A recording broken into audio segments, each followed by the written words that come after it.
merci à tout le monde de s'être déplacé. C'est vraiment, je suis ravie de voir autant de monde ici. Je vais passer rapidement la parole à Camille Morino qui est là et vraiment ravie de pouvoir vous recevoir. Bonsoir à tous et à toutes. Je suis très heureuse de vous voir ici ce soir. Je vais faire une très rapide introduction. Est-ce que vous m'entendez bien ? Pour vous dire que ce deuxième événement dans le cycle de 4 dédié aux présences lesbiennes a été magnifiquement organisé par Anna Bordona, que je remercie.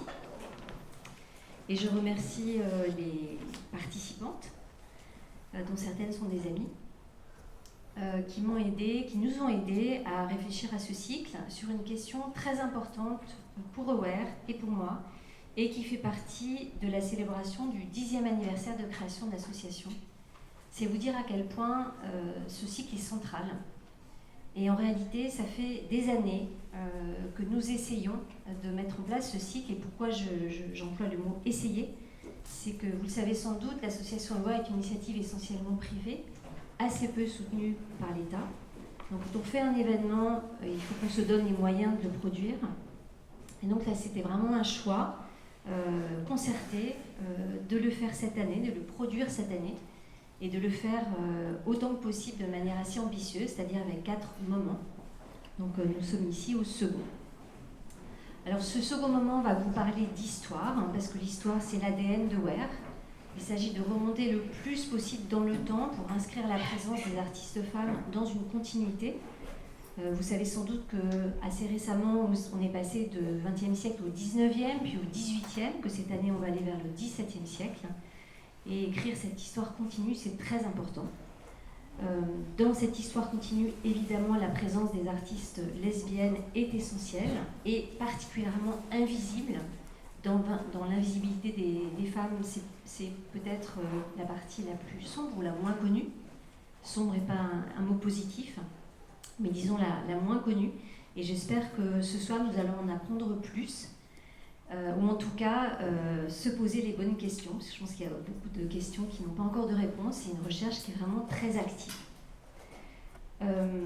J'ai participé un tout petit peu à cette recherche il y a 2 ans et demi à peu près, avec l'exposition qui s'appelait Pionnières, artistes femmes des années folles, au musée du Luxembourg, où j'avais dédié à peu près 2 salles dans un espace qui n'était pas très grand à ce sujet.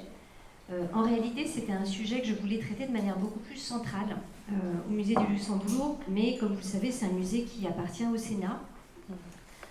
C'était pas simple en fait de faire passer, je dirais, ce sujet à ce moment-là dans ce musée. Mais malgré tout, j'ai maintenu ces salles et c'est à ce moment-là que j'ai pris conscience de l'importance de ce sujet, une forme d'invisibilité dans les publications, de la présence des quelques spécialistes sur lesquels Anna a travaillé, dont elle a fait la liste, que nous avons contactées, qui étaient plus ou moins disponibles et dont certaines sont là ce soir et je vous en remercie, pour discuter de ce qui est à la fois un sujet d'histoire de l'art, évidemment, mais aussi un sujet d'histoire des sociétés, qui est un sujet à la fois froid et chaud, puisque c'est un sujet qui, dans certains pays, dans certains continents, est un sujet politique, un sujet d'activisme. Alors, ça n'est pas la philosophie d'Aware d'être activiste, mais Aware reste une initiative féministe, une association qui parfois prend des risques et qui, comme je le disais tout à l'heure, doit construire ses projets à partir de zéro, construire ses budgets. Et c'est pour ça que je suis vraiment heureuse que le cycle de présence lesbienne fasse partie de notre 10e anniversaire. Voilà, je voulais juste faire cette petite introduction et je remercie encore les participants et participantes de ce soir et je donne la parole à Anna pour le modérer. Merci. Merci beaucoup Camille.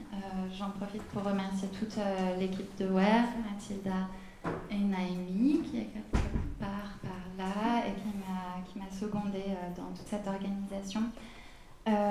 Pour l'événement de ce soir, donc pour vous présenter, on l'a pensé un peu à l'image d'une courte soirée d'études. Donc on va avoir 3 interventions qui vont se suivre, Puis, on va faire une très courte pause avant la projection du film de Barbara Hammer qui se fera à la fois ici, sur cet écran, mais aussi dans la salle de projection en bas.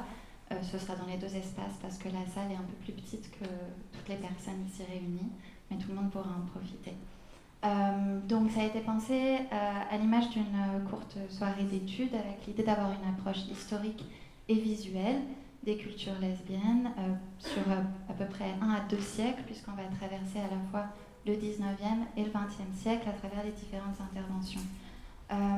Pour vous donner une petite introduction aussi de ce qui va suivre, il faut bien prendre conscience que les identités gays et lesbiennes et trans et queer, plus généralement, comme on les aborde aujourd'hui, sont une construction qui s'est mise en place après la Seconde Guerre mondiale et surtout à partir des années 60-70 en France. Et donc, aborder aussi dans l'histoire, disons, ces cultures ne peut pas se faire avec la même approche identitaire que ce qu'on aurait aujourd'hui. Et c'est pour ça aussi que ces interventions-là vont sans doute plus parler de culture lesbienne que d'identité lesbienne, dans une approche qu'on espère et que vous ne recevrez absolument pas de façon essentialiste, puisque c'est très loin d'être la volonté ici. De culture lesbienne aussi qui traverse évidemment de façon assez générale les cultures LGBTQ+, les cultures queer, au-delà même des identités lesbiennes. Donc, dans ces interventions, et sans tarder, je voulais aussi rappeler que c'est des recherches en cours qui vont être présentées. Donc je remercie les personnes qui interviennent de présenter ces recherches-là, de nous offrir cette confiance. Et je vous remercie de respecter cette confiance et de ne pas forcément filmer ou enregistrer les interventions. Vous pouvez prendre des notes pour vous, mais de bien comprendre qu'on est sur un ensemble de recherches qui va se continuer à l'avenir. Par ailleurs, vous voyez aussi la présence d'une caméra qui filme pour nos archives. Si vous ne voulez pas être dessus, n'hésitez pas à changer de place. Et donc, sans tarder, on va profiter des 3 interventions. Donc, on va commencer avec 2 interventions, une de Catherine Gonard puis une de Marine Kiesiel, qui vont traverser plutôt les périodes jusqu'aux années 70 de ces cultures lesbiennes, et donc avant aussi tous les changements, disons, d'approche qu'il pourrait y avoir à partir des années 70 et des mouvements féministes et lesbiens. Donc Catherine Gonard, qui est chargée de mission documentaire au service de valorisation scientifique de l'INA, journaliste militante dans les presses gays et lesbiennes dans les années 80-90, qui est co-auteure et réalisatrice avec José Constantin de courts-métrages, dont Lesbien raisonnable et Lula, les hommes on s'en fout, et qui est spécialiste des artistes femmes en France, qui a écrit plusieurs livres et articles avec Elisabeth Lebovici, membre de l'AICA, du phare, dont je vous recommande les travaux aussi, du comité scientifique de WER, qui suit WER depuis longtemps et donc qui travaille beaucoup sur ces histoires LGBTQIA+, et sur des fonds audiovisuels.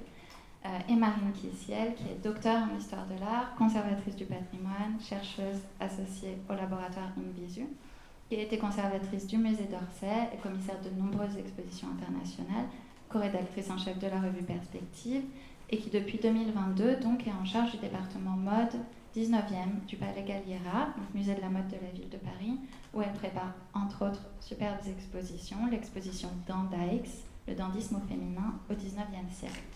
Donc leurs 2 interventions vont être suivies de celles de Mathilde et Doris, des ARCL, des archives lesbiennes, qui vont là plutôt du coup nous ouvrir sur la constitution des archives lesbiennes et nous présenter un peu ces espaces et mouvements, donc qui se constituent à partir de ces espaces et mouvements lesbiens suite aux années 70, entre autres à travers un fonds de banderoles qui vont nous permettre d'entrer dans une autre culture visuelle, identitaire, plus publique et plus revendiquée. Les ARCL, que je vous conseille également d'aller explorer si jamais vous ne l'avez pas fait, et qui ont été créés en 1983 et qui regroupent énormément d'archives témoins des mouvements féministes, gays, lesbiens, LGBT+. Voilà, je laisse sans tarder la parole à Catherine. Merci.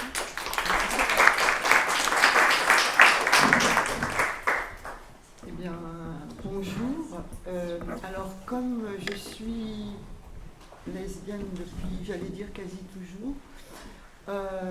Toutes ces problématiques existaient, faire signe, regarder, voir, font partie, j'allais dire, de ma vie. Et alors là, vous voyez, j'ai le look lesbienne bretonne, en fait. C'est ma première... Bien sûr, je peux tenir le micro. Voilà. Et alors, je me mets à jour maintenant de ce que souvent je m'habillais dans les années 80 pour reprendre la culture lesbienne, en fait. Donc voilà. Donc en plus, j'ai choisi une cravate que j'ai beaucoup portée un moment et qui a été faite par une artiste qui s'appelle Myriam Bat-Yosef, qui n'était pas du tout lesbienne, mais à qui j'ai acheté régulièrement des cravates.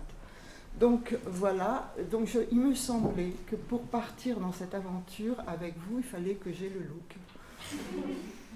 Donc c'est cette histoire de look que je vais vous raconter, surtout vous montrer. On va essayer de faire court parce que sinon je ne vais pas aller jusqu'au bout. Et alors, comment on fait pour s'identifier et se faire reconnaître quand on rompt avec la binarité des genres et des normes hétérosexuelles? Comment être vu quand on s'invente peu à peu hors des regards et des cultures dominantes? Ces questions peuvent sembler très contemporaines, pourtant on les voit naître et apparaître peu à peu à partir de la seconde moitié du XIXe siècle, dans la peinture et la photographie, puis à partir des années 50 à la télévision, jusqu'aux années 60. Ces interrogations vont être complètement différentes à partir des années 70 et, on va dire, la sortie du placard. Parce qu'à partir du moment où on va crier haut et fort qu'on est lesbienne, on aura moins besoin d'avoir les signes, j'allais dire. Mais en même temps, c'est une culture, je me souviens très bien, quand on commençait notre coming out, que certaines vieilles personnes de la communauté nous disaient qu'on était en train de supprimer leur culture. Alors, avec les réflexes de la jeunesse, ils disaient comment on peut avoir une culture dans un placard. Et donc, maintenant, j'aime beaucoup regarder dans leurs placards, les écouter, les regarder et les comprendre. Donc voilà ce que donne le placard. Donc, en fait, ça a commencé avec la photographie pour moi, c'est-à-dire dans ce moment où elles sont plusieurs maintenant, dont on a retrouvé les fonds qui n'étaient pas photographiques, qui n'étaient pas connus ou qui ne rentraient pas dans notre histoire. Et ces femmes ont choisi, par l'appareil photo, de se montrer, de se voir, en fait, de se regarder et surtout d'interroger ce qu'elles étaient au niveau du genre. Et c'est ainsi qu'on peut voir déjà en Norvège, Marie Hogg et Bolette Berg, qui ont commencé à faire ce travail de visibilité pour elles-mêmes et pour leur groupe d'amis. Dans le même ordre, il y a évidemment Alice Austin et sa compagne, dont là d'un coup, je ne me rappelle plus le nom, Gertrude Amelia Tête, et toutes deux, plus leur communauté d'amis, vont elles aussi travailler sur cette façon de se présenter ensemble, d'être. Et en fait, je pense que ça s'adresse qu'à elles-mêmes. C'est pour ça qu'on ne les a pas retrouvées avant. C'est-à-dire que pendant très longtemps, c'était leur secret à elles, parce que cette visibilité, elles ne pouvaient pas l'avoir autrement. Elles ne pouvaient pas se montrer ainsi dans l'extérieur. Je mets dans la même série, alors ça va vous sembler étrange, mais je mets dans la même série Claude Cahun et Marcel Moore. Parce que je pense que ce travail qu'elles ont fait à deux sur ce que pendant très longtemps on a parlé d'autoportrait de Claude Cahun, c'est en fait ce double regard qu'elles ont sur ce que c'est qu'être une lesbienne, qu'est-ce que c'est qu'être une femme, qu'est-ce que c'est de ne pas rentrer dans ces normes, et que c'est un travail qu'elles ont fait à deux. D'ailleurs, ce n'est pas ces portraits-là qu'elles ont publiés, c'est un travail de collage à partir de ces photographies. Et c'est ça souvent qu'on oublie. Et c'est pour ça que moi, je les remets dans cette dimension de l'interrogation, d'abord de qui on est, comment on se voit, et comment enfin la photographie nous permet de se mettre en scène. De là, je vais revenir un peu en arrière, en retrouvant notre vieille copine Rosa Bonheur, qui souvent maintenant on essaye de lui nier complètement même qu'elle a pu être en couple avec une femme avec qui elle a vécu quasi toute sa vie, hein, on peut dire quasi toute sa vie. Donc voilà, je vous montre les photos et aussi les portraits, donc celui qu'a fait Anna Klumke, qui a été sa dernière compagne. Et là, on voit déjà qu'elle a beaucoup travaillé son look, et on peut le voir de toute façon au fil du temps. C'est-à-dire qu'elle a une espèce de veste qui est d'origine un peu bretonne. C'est-à-dire que c'est le moment où on crée aussi les costumes dits folkloriques, et que donc elle va avoir compris l'intérêt de ce type de costume qui est assez, j'allais dire, assez neutre. Et c'est celui-là qu'elle va mettre continuellement, en fait, ce type de veste qu'elle va mettre continuellement. Et alors, en fait, c'est une rupture complète si on pense aux femmes de la même époque qui, par leur travail de représentation, pour rencontrer des collectionneurs, pour rencontrer, sont obligées quand même de suivre un certain nombre de choses de la norme extrêmement féminine de leur époque. Donc voilà, et on peut voir d'ailleurs que même quand c'est des publicités plus tardives comme celle qu'on voit avec, c'est une publicité pour des cigarettes il me semble, on voit la peintre dans un costume tout à fait sobre. Alors voilà, j'ai choisi de montrer cette photo parce qu'en effet, elles ne disent pas qu'elles sont ensemble, mais elles le montrent. Et là, elles le montrent en choisissant une photo particulièrement intéressante dans le sens où c'est le type de posture que l'on voit pour les représentations maritales. Un homme, une femme, un couple d'hommes, j'allais dire, c'est bien moi ça, un couple avec un homme et une femme, c'est une présentation, j'allais dire, assez typique du couple. Et là même, elles ont ajouté le petit chien de la famille sur les genoux de Nathalie. Et donc pour moi, cette photo, c'est pas pour nous, enfin pour nous aussi, pour nous lesbiennes, qu'elles l'ont faite, mais elles l'ont faite pour elles-mêmes d'abord. Parce que c'est l'affirmation pour elles de quelque chose qui est leur lien. Et que c'est la seule façon qu'elles peuvent le montrer et le dire, c'est avec cette simple photo. Plutôt que de l'écrire, elles le montrent et elles se le montrent à elles-mêmes. C'est-à-dire qu'à elles-mêmes, elles se montrent dans la position d'un couple qui est dans une position maritale. Alors peut-être, vous allez me dire que j'exagère, mais je pense que si on commence à travailler sur les types de représentations, j'allais dire normatives, on va voir que là, elle brise quelque chose de cette façon de se présenter. Alors, je fais un saut, après Rosa Bonheur, je vais tout de suite voir Louise Abema. Pourquoi Louise Abema? Parce que d'abord c'est une peintre qui a été très connue à son époque. Ça a été aussi l'amante de Sarah Bernard. Elles ont toujours été proches quasi toute leur vie. Et que dans sa présentation, Abema, on peut la suivre au fil du temps. Et ce qui est intéressant, c'est non seulement que Abema va choisir ses costumes assez stricts, ses cols un peu carrés, empesés, oui, voilà.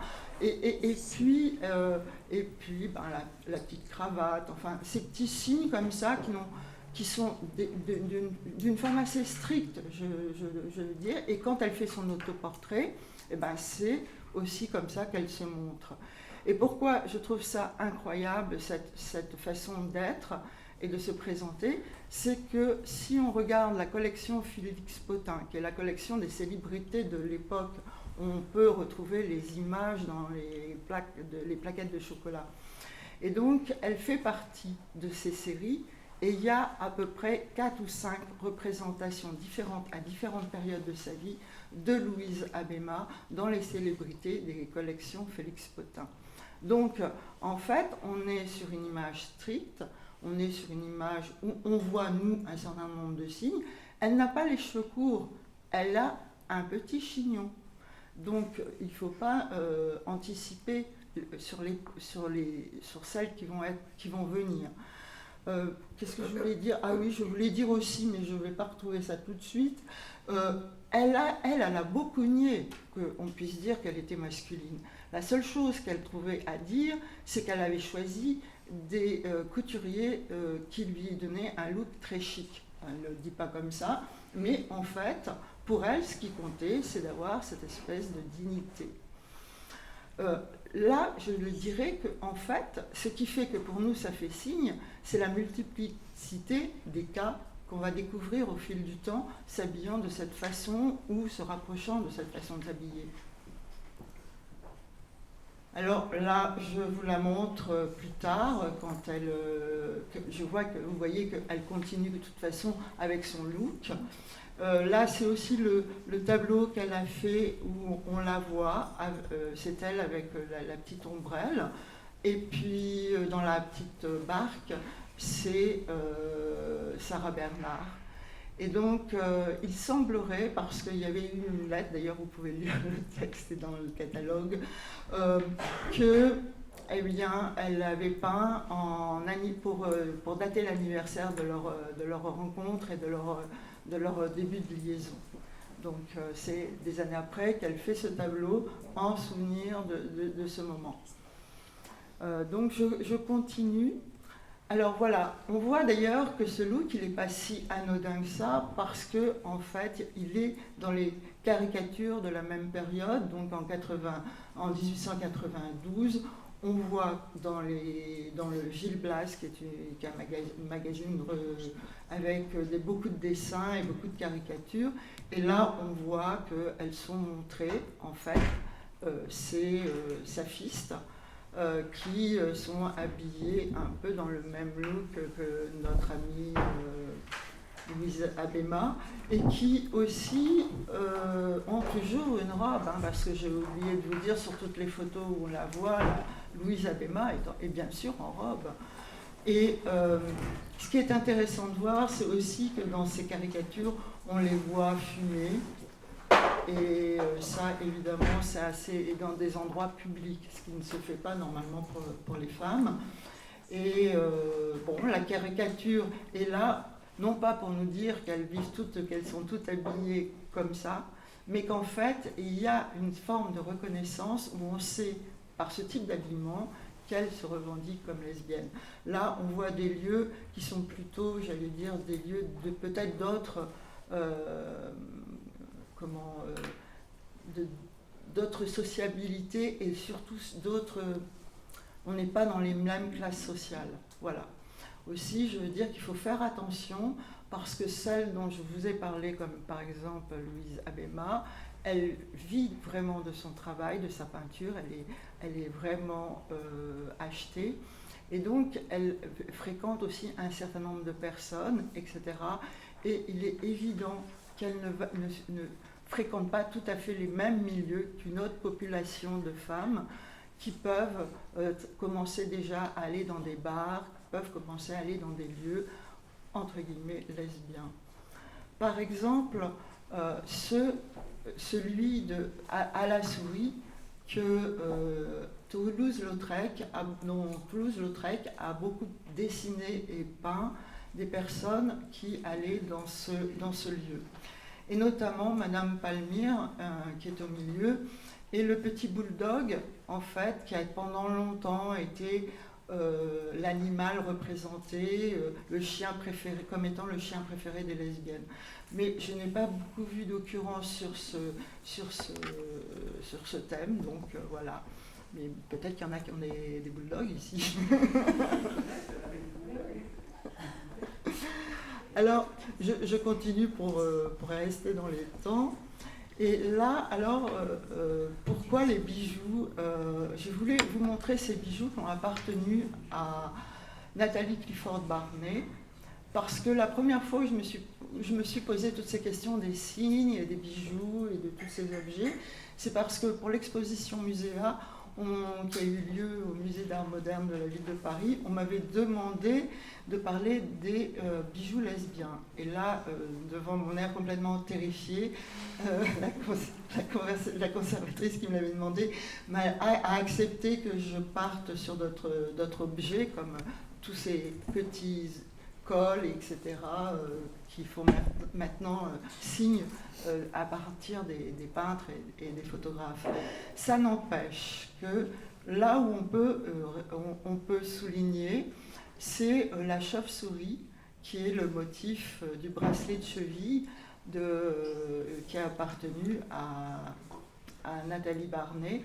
Et donc ce bracelet, en fait, la chauve-souris a été, pour certains, alors je pense que toi tu auras d'autres informations à donner tout à l'heure, qui était donc la chauve-souris, cet animal qui vit dans la nuit et pas le jour, et donc qui a une vie, j'allais dire, invertie, c'est-à-dire qui vit à l'envers des autres.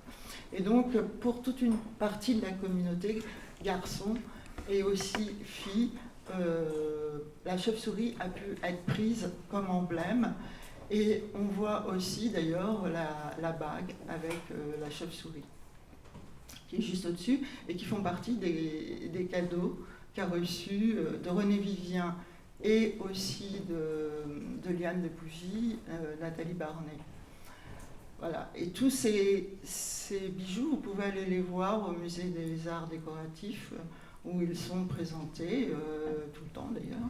C'est un don de la sœur de Nathalie Barney.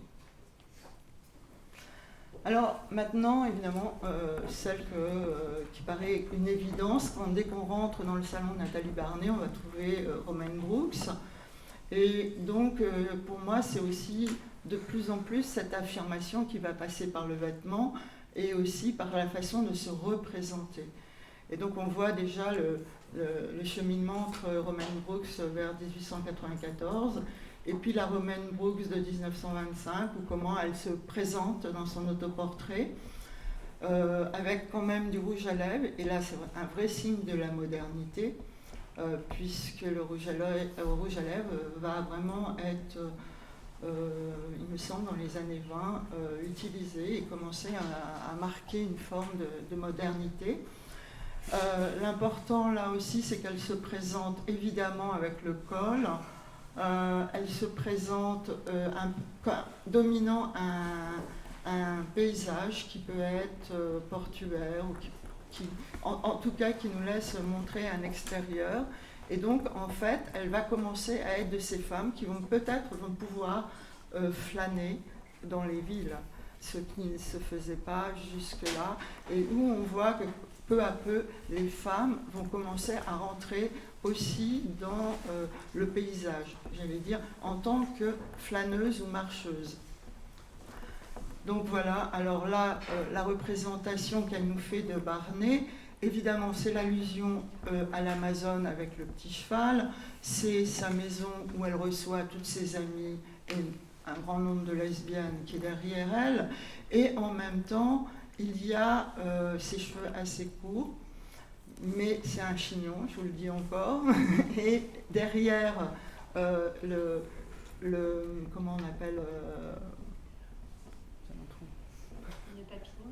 Non, c'est pas le nœud papillon. Là, elle a un... Non, au cou, le petit, là, tu vois. Le petit bijou. Le camé. Voilà. C'est un collier. Bon, et je le signale parce qu'on va le voir apparaître à partir de ce moment-là et réapparaître sur d'autres aussi. Évidemment, c'est des modes, mais c'est des modes quand on les voit comme ça, mises, j'allais dire d'une manière aussi visible, vont apparaître comme des signes. Alors évidemment, il y a les photos aussi qui nous montrent même Nathalie habillée à peu près comme l'était Romain Brooks sur le tableau. J'essaye de me dépêcher. Là, c'est Una Troubridge, peinte aussi par Romain Brooks. Donc là, on voit encore les éléments du col dur, de la chemise blanche, de la veste, qui apparaît avec les cheveux. Là, pour le coup, les cheveux sont courts. Et Una Troubridge était une sculptrice, c'est elle qui vivait avec Radcliffe Hall, qui est évidemment l'écrivaine du Puits de Solitude. Donc là, je vais très vite, parce que là, on voit très bien comment tout se met en place. Hein, vous les voyez aussi bien en photo que le portrait de Charles Buchel de Radcliffe Hall.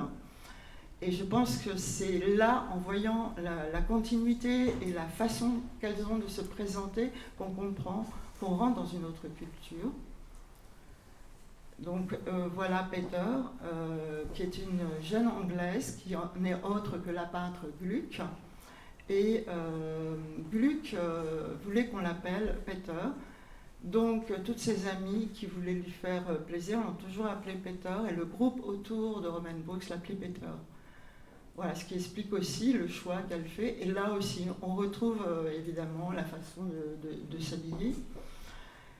Je choisis aussi de vous montrer Gluck en autoportrait en 1942, avec ce souci de l'affirmation, du port de tête, etc. Bon, je vais revenir un peu dans un autre groupe, qui est celui de Marie Laurencin, parce que je pense que Marie Laurencin, qu'on voit toujours avec Apollinaire, avec machin, avec truc, en fait, sa grande histoire qu'on connaît, c'est Nicole Grout. Et quand elle fait ce portrait, eh bien, elle choisit de se montrer non pas avec l'aspect hyper féminin qu'elle pouvait avoir sur certaines photos, etc., mais avec sa cravate, avec une chemise, où on retrouve encore ce souci de faire signe et de dire, là, elle nous dit qu'elle est dans un couple de femmes. C'est pas clair comme ça pour qui n'a pas vu tous les signes, mais là, le fait qu'elle choisit de se mettre de cette façon, c'est une façon de l'affirmer. D'ailleurs, les gris, les roses qui les entourent, etc., sont là pour continuer cette intimité. Alors évidemment, elle est incontournable si on prend les années 20, c'est la duchesse de La Salle, peinte par Tamara de Lempicka. On retrouve évidemment tous les éléments que vous avez déjà vus, mais surtout, c'est elle qui nous regarde, et c'est elle qui nous jauge, et c'est elle qui nous dit « je te vois ».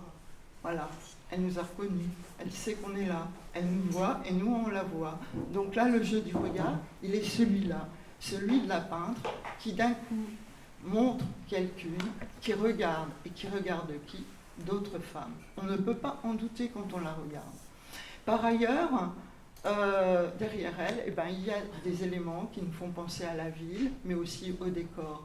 Donc en fait, si on fait signe, c'est aussi parce qu'on part sur des artifices qui vont permettre de dire. Alors, voilà. Alors c'est une histoire aussi de visibilité. Et ça commence par un document que je regarde comme ça, sans trop y croire, Paris 1900. Et là, il y a une vieille dame qui va se mettre à parler, et je sais qu'elle ne me parle qu'à moi à ce moment-là.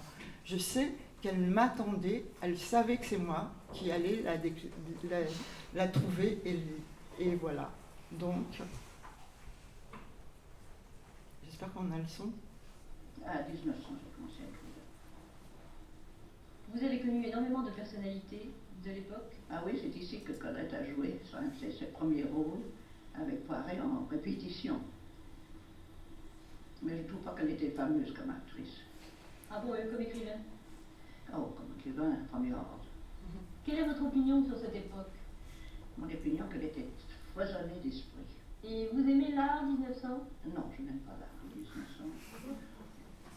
Je la trouve ridicule un peu.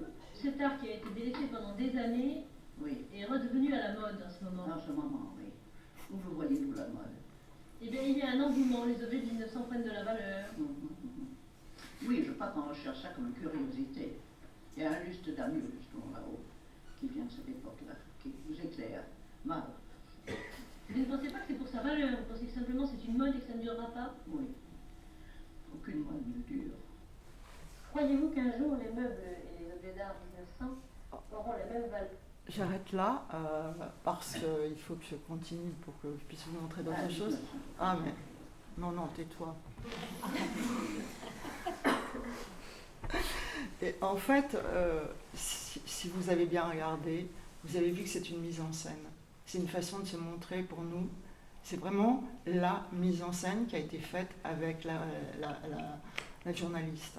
Au-dessus d'elle, il y a le portrait d'Elisabeth de Gramont, qui était son amante, et qui est peinte par Romaine Brooks, qui a été aussi son amante. Et sur le côté, un dixième de seconde, qu'est-ce qu'on voit? La photo de Romaine Brooks et le petit livre paru en 1952, où il y a tous les portraits, dont ceux que vous avez vus. Donc en fait, c'est une vraie mise en scène qui a été faite. Et le thème Art 1900 était simplement une possibilité de rentrer chez elle et de faire ce reportage. Sinon, elle-même dit qu'elle n'a aucun intérêt pour cette période. Donc on voit bien que là, Nathalie Barnay est mise en scène et accepte cette mise en scène pour que nous la voyions aujourd'hui. Mais elle ne pouvait pas savoir qu'on allait conserver les archives.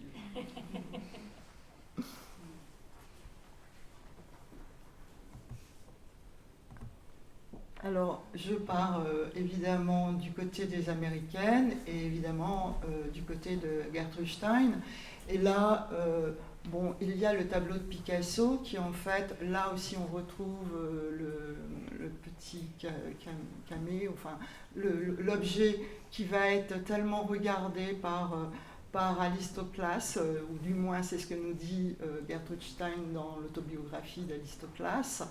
Et en fait, la posture de Gertrude Stein, c'est ça la modernité aussi de ce tableau. C'est-à-dire qu'on a une femme qui est non pas visible dans une féminité, mais dans une force et dans une puissance, et dont la façon de se positionner par rapport à l'artiste n'est pas du tout la même façon.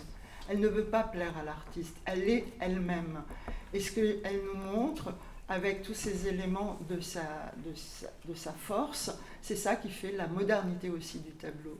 Il a compris, Picasso, la modernité était dans cette façon de se tenir aussi de Gertrude. Et puis, on ne voit pas très bien, mais il apparaît aussi assez clairement au doigt une bague qui va être ces bagues qui vont faire sens aussi pour les lesbiennes. Donc voilà à peu près toutes les mises en scène. On va les voir aussi dans les différentes photos de Man Ray, de Beaton, etc. Où on va voir aussi l'une et l'autre. Je me dépêche pour arriver à Bérénice Ebbot, la photographe, qui, en arrivant à Paris, va devenir en fait celle qui va faire la plupart des photos de son groupe autour d'elle. Et autour d'elle, on va avoir une typologie aussi de femmes qui se revendiquent, qui se vivent comme lesbiennes. Donc l'autoportrait déjà de Bérénice Ebbot me semble reprendre, lui aussi même dans sa modernité de photographie, les mêmes signes. Par ailleurs, j'aime beaucoup que quand elle pose pour Man Ray, elle choisit aussi une veste avec des motifs qui sont extrêmement modernes. Donc elle est en train de réutiliser toujours ce thème de la veste, etc., qu'elles emploient toutes, mais en la modernisant, en lui donnant un nouveau look. Dans la suite de ses amies de Bérénice Ebbot, il y a évidemment Jeannette Flanner.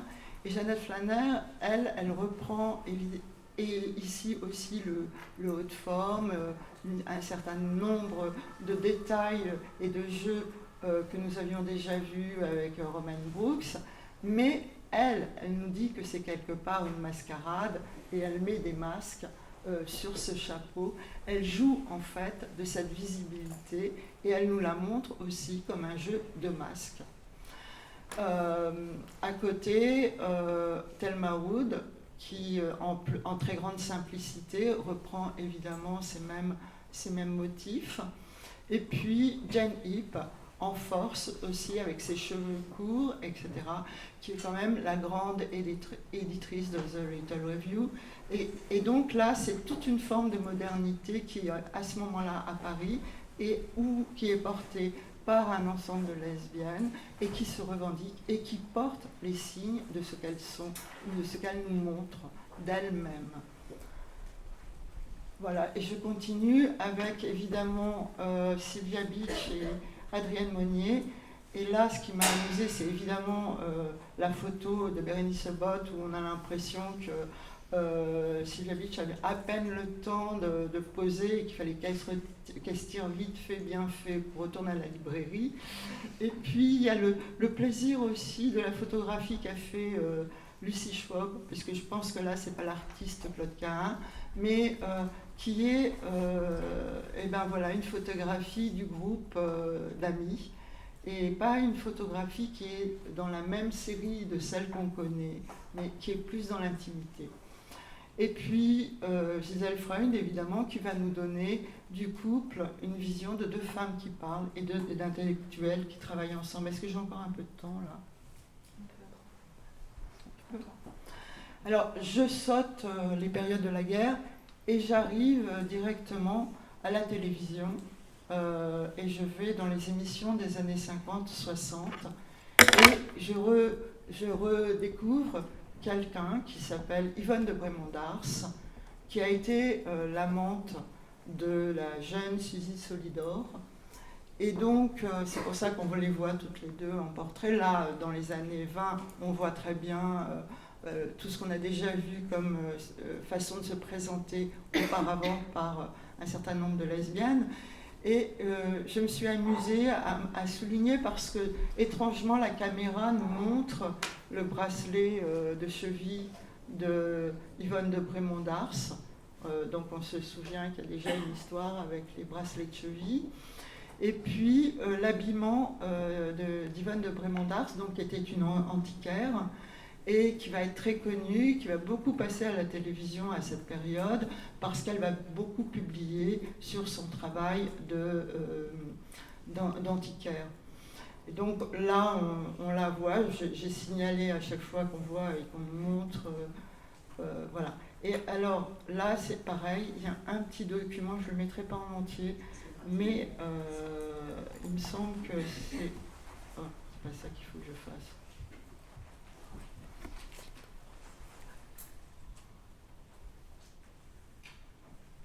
Inondation dans le magasin. Comment ça s'est passé? Eh bien voilà, nous avions fait pour représenter la scène. Oui, parce que vous avez un artisan cette maison. Eh bien moi, j'aide beaucoup ma cousine Yvonne de Brémond-d'Ars. Ça, je crois bien. Et alors nous avions conçu l'idée de faire un grand bassin qui avait à peu près 3,40 m de long, sur 1,60 m de large. Et tout ceci rempli d'eau, sur 4 mètres de haut. Mais alors voilà, quand le bassin a été mis sur place, il fuyait de tout part, parce que toutes les soudures se sont défaites, n'est-ce pas? Alors voilà, le magasin est inondé d'eau. Complètement inondé, il fallait la sécher à grand-peine, je vous assure. N'ayez pas d'inquiétude parce qu'au moment même de l'exposition, la scène était exactement où elle devait être. Vous avez un jour fait l'histoire de Paul et Virginie. J'arrête là parce que c'est une conversation qui dure assez longtemps. Alors, vous avez remarqué qu'elle parle de ma cousine, et en fait, c'est réellement sa cousine. Elle était un peu, Yvonne de Brémond-d'Ars, un peu énervée par le départ de Suzy Solidor, et donc quand elle l'a remplacée par donc cette personne qu'elle a mariée ou qui a bien voulu se marier avec un de ses cousins. Et donc, quand elle le présente en disant « c'est ma cousine », eh bien oui, c'est sa cousine par alliance. Mais comme dans le milieu lesbien, pendant très longtemps, on a entendu certaines présenter leurs amantes en disant « ma cousine », bon, c'est une façon. Donc oui, ce que je voulais insister, c'est quand même elles utilisent la veste, etc. Elles ont les bagues, etc. au bon endroit, elles ont tout ce qu'il faut, mais c'est très clinquant, etc. Mais il faut rappeler que le magasin de Yvonne de Brémond-d'Ars, qui est rue Saint-Honoré, est un endroit très visité, et qu'en plus, en portant tout ça sur elles font de la publicité, quoi. Enfin, voilà, aussi. Voilà. Alors, je continue très vite en vous montrant que, voilà, dans les années 50, quand Jacqueline Audry fait Huis clos, elle choisit à Arletty pour jouer Inès Serrano, et que, donc, c'est la lesbienne, si vous vous rappelez, dans Huis clos, et donc, eh bien, quand elle arrive dans ce qui pourrait ressembler à un hôtel, eh bien, elle est habillée telle que nous avons vu toutes les lesbiennes jusque-là, c'est-à-dire avec le col, avec la veste, et puis quand on peut voir de près aussi l'anneau. Donc on voit qu'il y a, pour Jacqueline Audry, qui elle-même avait été, on peut dire, lesbienne, pouvait très bien aussi s'amuser avec ces signes en montrant du premier regard qui était la lesbienne dans celle qui arrivait au moment du film, au début du film.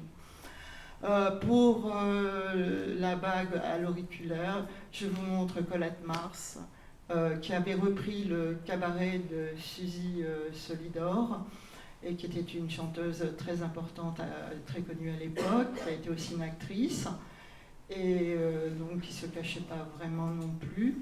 Et Dany Dauberson, qui a été aussi une chanteuse très connue dans cette période, et qui, on voit, alors qu'elle est habillée là d'une manière assez féminine, a quand même bien en évidence sa petite bague. Alors, pour aller...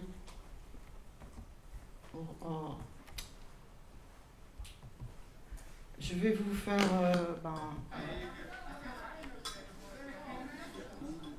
Seule française a remporté aux États-Unis des succès américains en chantant en américain comme leur chanson. Esquime Gatorien, 2e lieutenant dans l'armée américaine.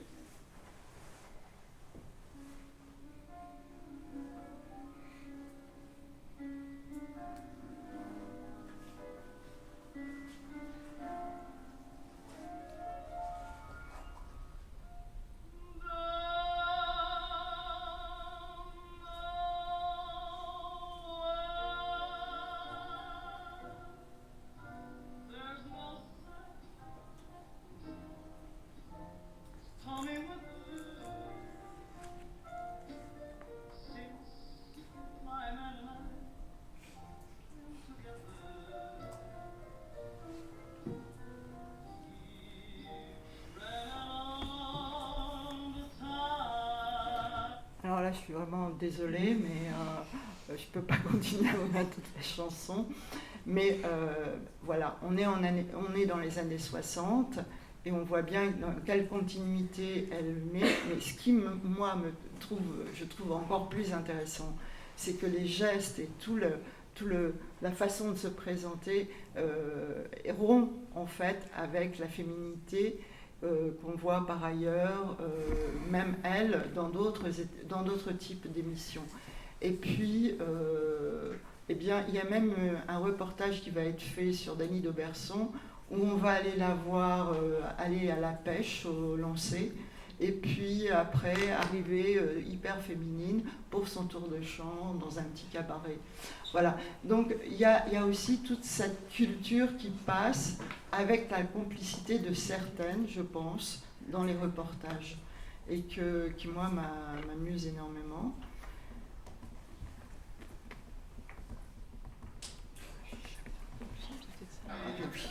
Non, vas-y. Là, alors je vais m'arrêter avec, il me semble, une des dernières personnalités justement extrêmement visible à la télévision de cette époque, qui est Mick Michel. Et donc vous voyez que là, le col, en fait, va devenir l'objet de se présenter soi déjà. C'est-à-dire qu'on ne peut pas imaginer Mick Michel sans son col. Voilà. c'est elle.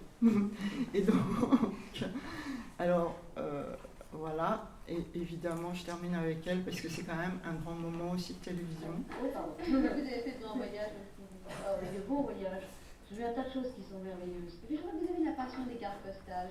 Vous permettez que c'est la première fois que vous êtes gentil aujourd'hui, vous que je peux remettre ça. Oui, mais écoutez, non, vous n'avez pas de nous montrer. Non, parce que Mick Michel a une idée fixe, c'est montrer ses cartes postales. Mais juste un tout petit peu. On n'a pas le temps, puis de toute façon, les cartes postales à la télévision, ça passe très mal. Les spectateurs ne comprendraient pas bien.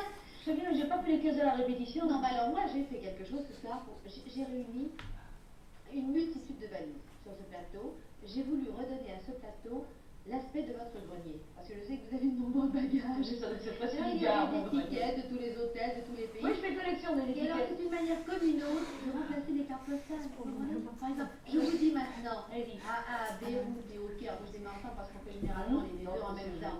Eh bien, qu'est-ce qu'on vous demandait là-bas? Je crois que vous demandez Itoanima, je l'ai vu sur une carte postale. Je sais marquer derrière. Il était à côté des amis qui chantaient Itoanima.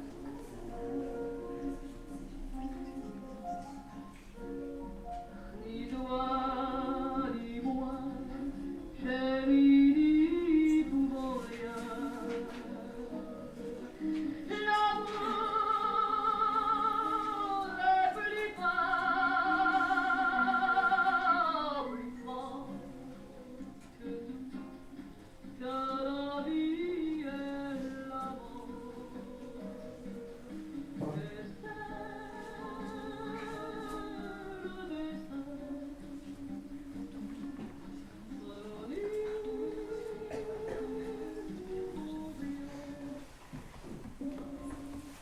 Bon, j'arrête là parce que je pense qu'elle a les paroles, les dernières paroles du placard, et que cette chanson, qui est vraiment à double sens, et sa façon de se présenter comme on pourrait dire, un garçon manqué, et tous ses débuts, ses premières émissions de télévision, elle joue sur cette façon de se présenter, etc.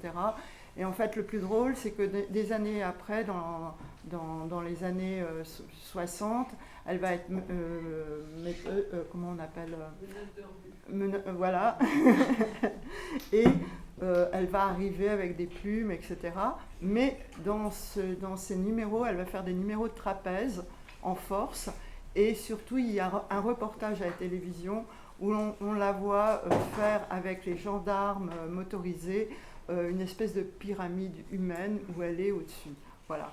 Donc ça, c'est Mick Michel qui, après toute cette période où elle va chanter, etc., va finir par faire de la sculpture. Voilà. Parce qu'elle avait commencé par l'école des Beaux-Arts. Ça va, c'est juste, c'est bon. Oui, c'est bon, merci beaucoup. Merci.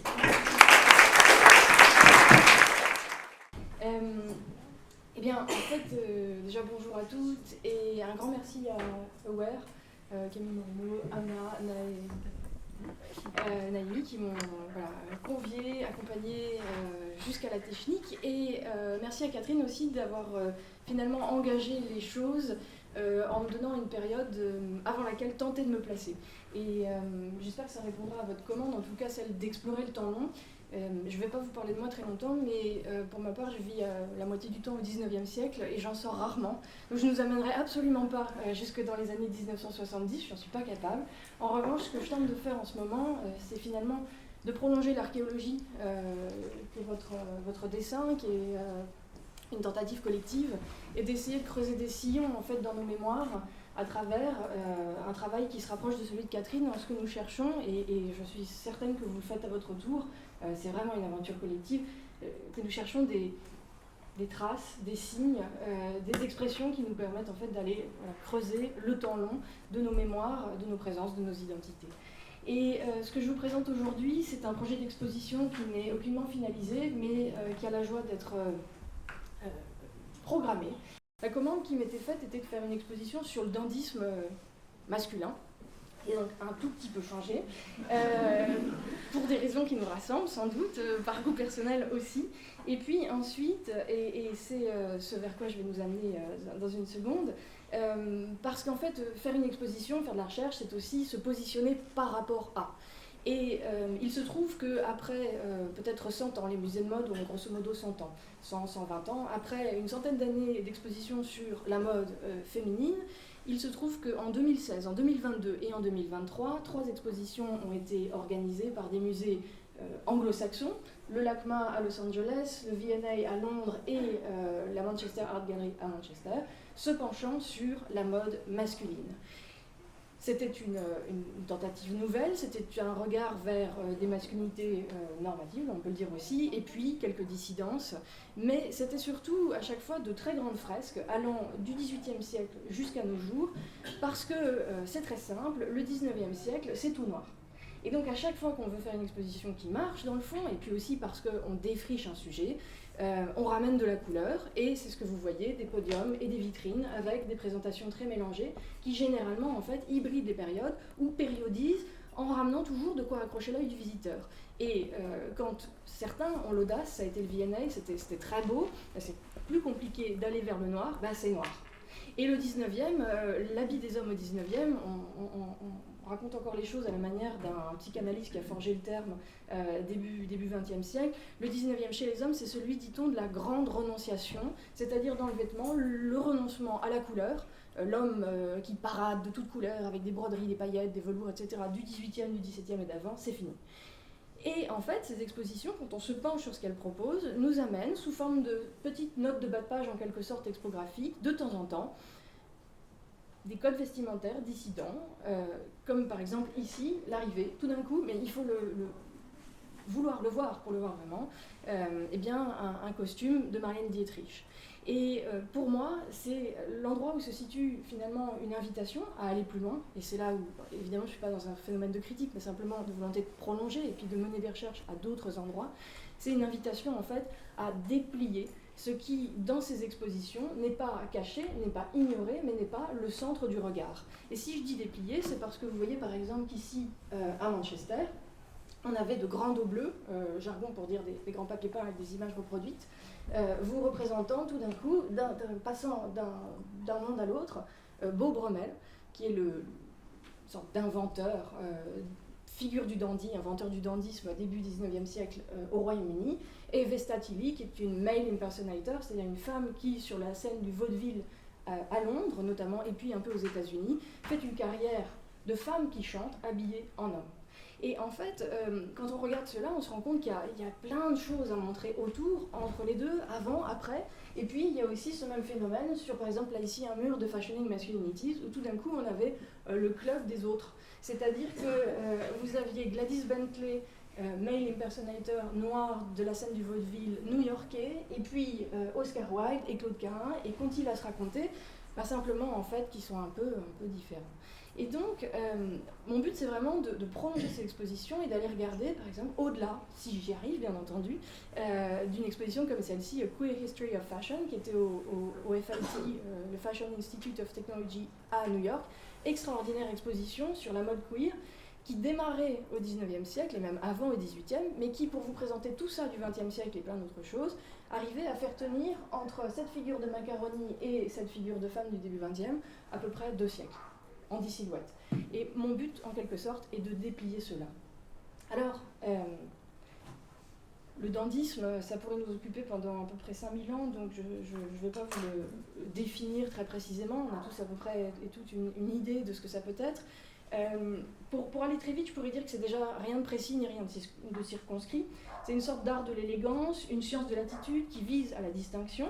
Et dans les premiers temps, donc, c'est la figure de Beau Brummel et l'invitation qu'il fait à ses pairs à être un homme qui, sans naissance aristocratique, dicte les élégances, qui vit donc à la manière d'un aristocrate, qui embrasse le costume bourgeois du 19e, mais qui le subvertit par le détail, et qui ajoute toujours à une sorte d'indistinction égalitaire cette attention au détail qui vise en fait à se distinguer d'une autre manière. Et si je parle d'égalité, d'aristocrate, de non-aristocrate, c'est pas parce que ça m'importe, mais parce qu'on est là, en France en tout cas, qui recevra avec son anglophilie, le dandysme, et en Angleterre, des deux côtés en fait de la Manche.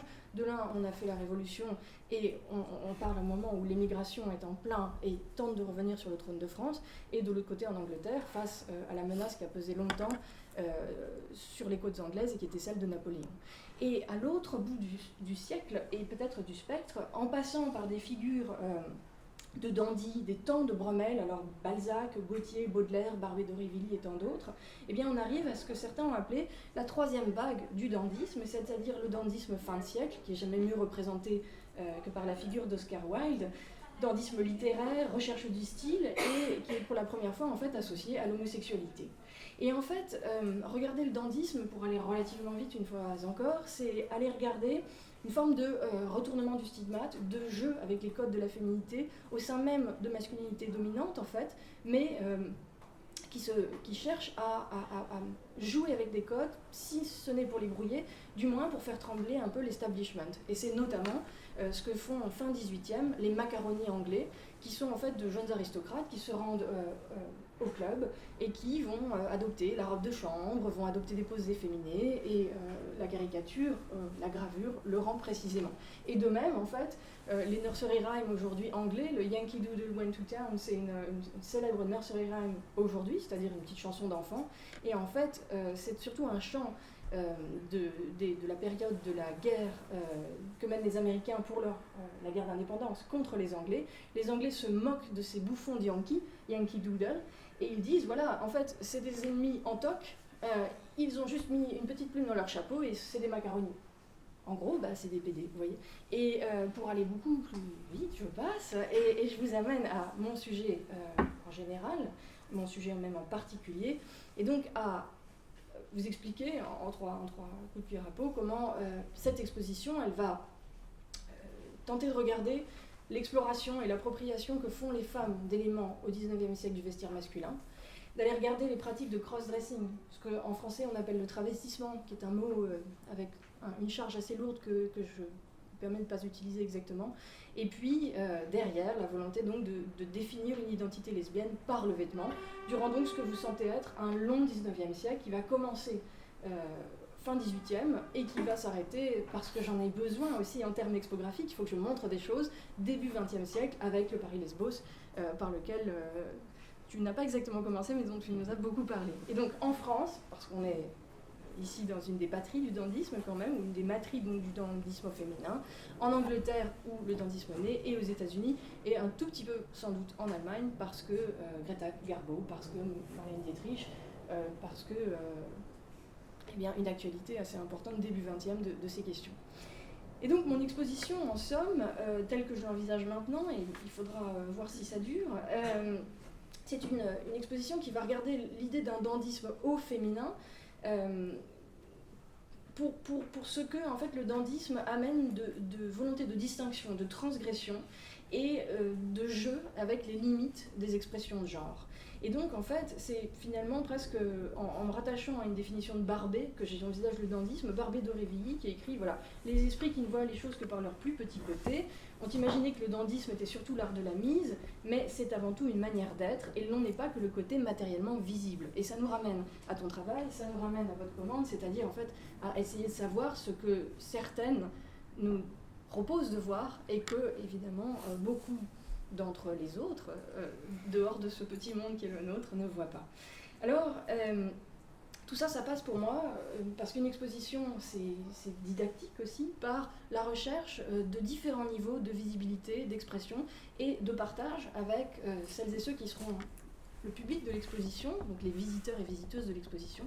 Et si vous voulez, avec par exemple ces 5 exemples, je souhaite vous montrer comment on peut, pour commencer, s'arriver à des figures qui montrent par le vêtement et l'emprunt au code masculin autant de stratégies dans l'emprunt qui amènent à des possibilités dans une vie, celle de ces femmes, qui sont légèrement différentes de finalement ce à quoi on astreindrait normalement ces femmes, c'est-à-dire la domesticité, la maternité, le mariage, la famille, toutes choses que nous savons.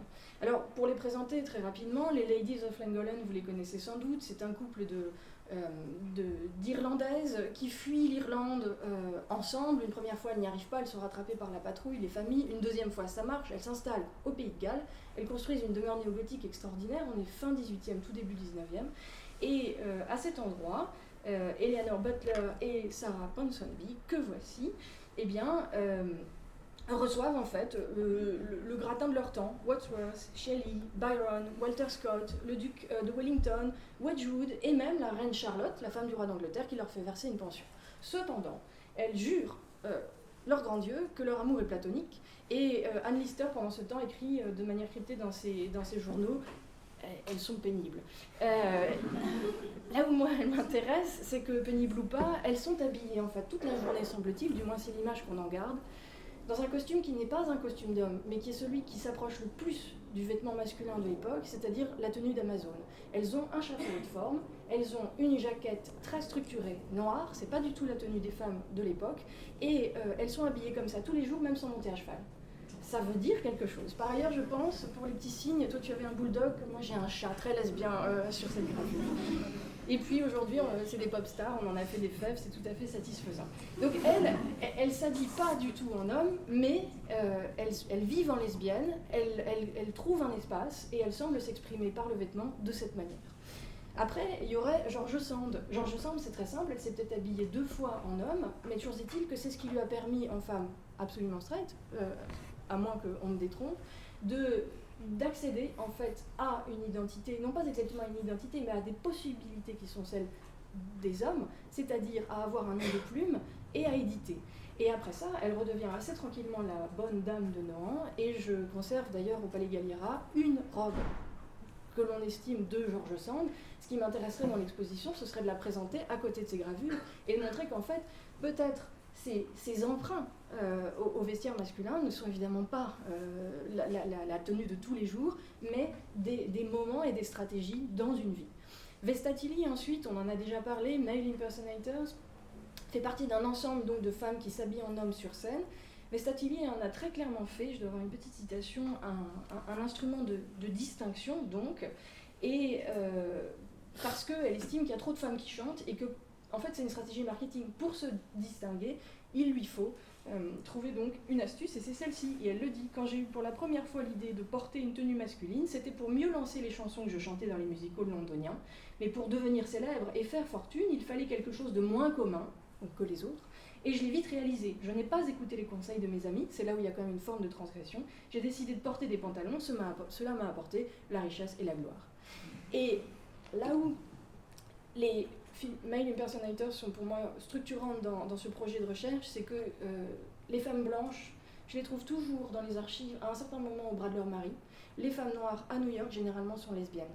Et j'imagine qu'il y a là à creuser, il faudra le faire, dans les nécessités aussi d'indépendance et simplement de travail, et donc des positions différentes de soi dans le monde. Les 2 dernières, je ne les présente pas. Nathalie Clifford Barney, qui vit ouvertement son lesbianisme, du moins beaucoup plus que les autres, et Marlène Dietrich, qui joue en fait de la frontière, des liminalités très, très, très, très poreuses et mobiles entre la scène et la ville, et qui est donc ici iconique dans le film Marocco. Ça, c'est bien. C'est très satisfaisant de pouvoir nommer, de pouvoir éventuellement exposer, mais mon projet ne s'arrêterait là, je crois, il tournerait court. L'intérêt, c'est d'aller voir le peuple, toutes celles que désormais j'appelle les Dandykes, les Dandy Dykes, titre, j'espère, de l'exposition, qui sera retoqué parce que personne ne comprendra, malheureusement, déjà si en anglais et en plus, bon, c'est crypto-lesbien, donc non, mais en revanche, voilà donc toutes sortes de femmes que l'on peut nommer là encore, connaître par leurs archives, connaître par la photographie, Madeleine Pelletier, Mathilda Hayes, Rachilde, Marc de Montifaux, et tant d'autres, en fait, elles existent, elles sont là, et je n'ai évidemment pas la chance d'avoir leur garde-robe, enfin évidemment c'est pas évident, mais en tout cas c'est la réalité. En revanche, toutes ces photos disent leurs emprunts et la nature de leurs emprunts. On s'arrêterait là, que ce serait sans doute bien aussi, mais pas suffisant, je crois. Et j'aimerais que l'exposition aille plus loin et aille regarder toutes celles qui ne sont pas visibles de nous, n'ont pas été visibilisées durant l'époque qui nous sépare d'elles, mais surtout celles qui ont fait le choix résolument, elles, de ne jamais être vues. Et celles-là, les présenter, ça va être plus difficile, mais c'est, je crois, très important. Peut-être qu'on les apercevra, c'est à la fois tragique et intéressant du point de vue de l'histoire, à travers les archives judiciaires et à travers, en fait, les moments où elles sont mises à nu, précisément, c'est-à-dire souvent la toilette mortuaire. Tant mieux, en quelque sorte, pour celles qui sont décédées avant d'être reconnues comme étant des femmes qui, toute leur vie, ont vécu en homme et peut-être, et même souvent, en couple avec d'autres femmes, et tant pis, mais là, dans le sens le plus dramatique du terme, pour celles qui ont subi procès, justice, châtiment, emprisonnement, et qui sont connues fin 18e, notamment en Angleterre, sous le nom étrange de female husbands. On en connaît parfois par la presse, et là je sors de ma période, 1954, un cas dans le Mississippi, et il y en a d'autres sans doute au 19e, il faut creuser les archives, si vous trouvez quelque chose, je vous créditerai, envoyez-le moi. et sinon, eh bien, il y en a un certain nombre qu'on connaît, peut-être un petit peu plus, qui sont ces femmes qui ont servi en fait dans les armées, non pas seulement comme cantinières et dans des métiers considérés et assumés comme féminins, mais qui ont porté les armes et qui sont parfois en fait, et là c'est intéressant, découvertes, mais à qui souvent, en tout cas l'armée américaine étonnamment, continue de leur verser une pension pour remercier le soldat avant de regarder le genre. Je laisse ça à votre appréciation. Bon, tout ça c'est gentil, mais j'expose rien, en tout cas dans un musée de mode, pas beaucoup de mode pour l'instant. Alors, quelles sont les stratégies du voir? C'est toujours la même question. Alors, il y a les évidences. On a la chance au Palais Galliera de conserver la garde-robe, c'est-à-dire 15 pièces, c'est pas grand-chose, mais c'est déjà merveilleux, de Nathalie Clifford Barney, dont cette redingote qui lui a appartenu. C'est formidable parce que là, l'objet parle, il a un pédigré, on le pose sur un mannequin, il fait le boulot à ma place. Il y a d'autres propositions, et notamment la figure de Gluck dont a parlé Catherine. Là, c'est pratique aussi. Il y a des blouses, elles ont été gardées. Celle-ci, elle est mannequinée, c'est amusant, sur un sweat. C'est un peu l'inverse de ce que tu as fait avec un zip. Il l'assume pour ressembler à celui-ci, mais on est dans l'anachronisme, ça vient peut-être de chez H&M ou d'une devanture un peu plus spécifique. Ce qui est intéressant, c'est que là, c'est le vêtement et la personnalité qui nous amènent à l'archive, et les archives disent des choses très simples. You wouldn't guess. Elle préfère s'habiller en homme. Et parce que, en fait, she feels better. Elle se sent mieux. Ça, c'est pratique. Il y a aussi les objets qui, pour moi, sont peut-être les plus amusants, qui à la fois s'imposent et en même temps résistent. Quand je suis arrivée il y a 2 ans au Palais Galliera, j'ai vu ces chapeaux, je suis tombée en pamoison, j'ai dit mais elle était lesbienne, on m'a dit non, la princesse Murat n'était pas lesbienne. Peut-être est-elle simplement myope. Alors, je suis allée voir ces chapeaux, j'avais jamais mis mon œil dedans, mais avec Laure Murat, on a tenté, elle est très très myope. Donc elle est peut-être myope, et en fait non, elle n'est pas lesbienne.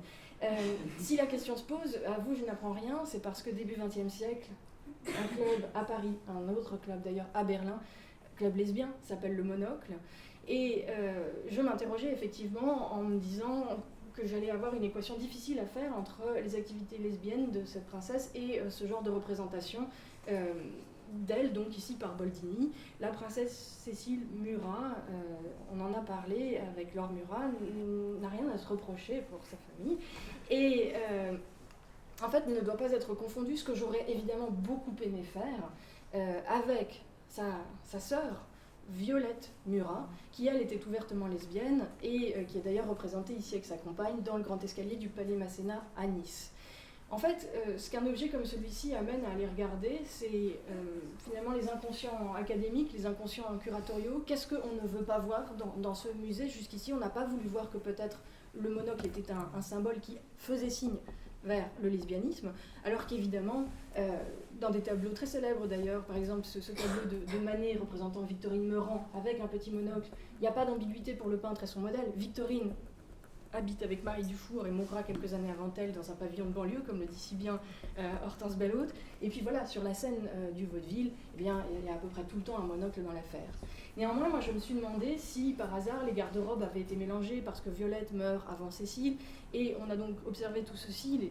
Voilà, la vie de conservatrice c'est aussi ça, mais c'est le plaisir des archives, regarder ces actes de donation et ces inventaires avec Laure Murat, et il semble qu'il n'y ait pas d'ambiguïté, c'est donc des chapeaux d'Amazon pour la monte à cheval, et probablement pour des rallyes de chasse qui appartenaient en propre à Cécile Murat, et qui donc sont peut-être soit un code qu'elle utilise pour faire signe vert, mais comment le dire, soit un code qu'elle ignore, et ça c'est intéressant aussi.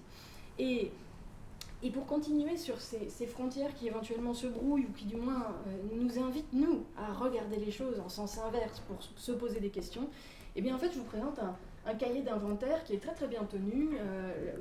Ma prédécesseure, si compétente, Madeleine Delpierre, eh bien, fait rentrer d'abord les corsages, ensuite les robes, ensuite les gilets, ensuite les tenues d'Amazon, ensuite toutes les chaussures, ensuite tous les faux cols, ensuite les livrets domestiques et quelques rogatons. Et en réalité, ce qui est intéressant là au-delà, mais ça c'est plus entre nous pour faire une exposition, c'est que les gilets de la princesse Murat sont listés et certains appellent vers le costume masculin. C'est par exemple ici un gilet magnifique de la maison Doucet tout début XXe siècle, et c'est un code auquel elle emprunte, mais qui ne met pas en danger, si je puis dire, son intégrité de femme.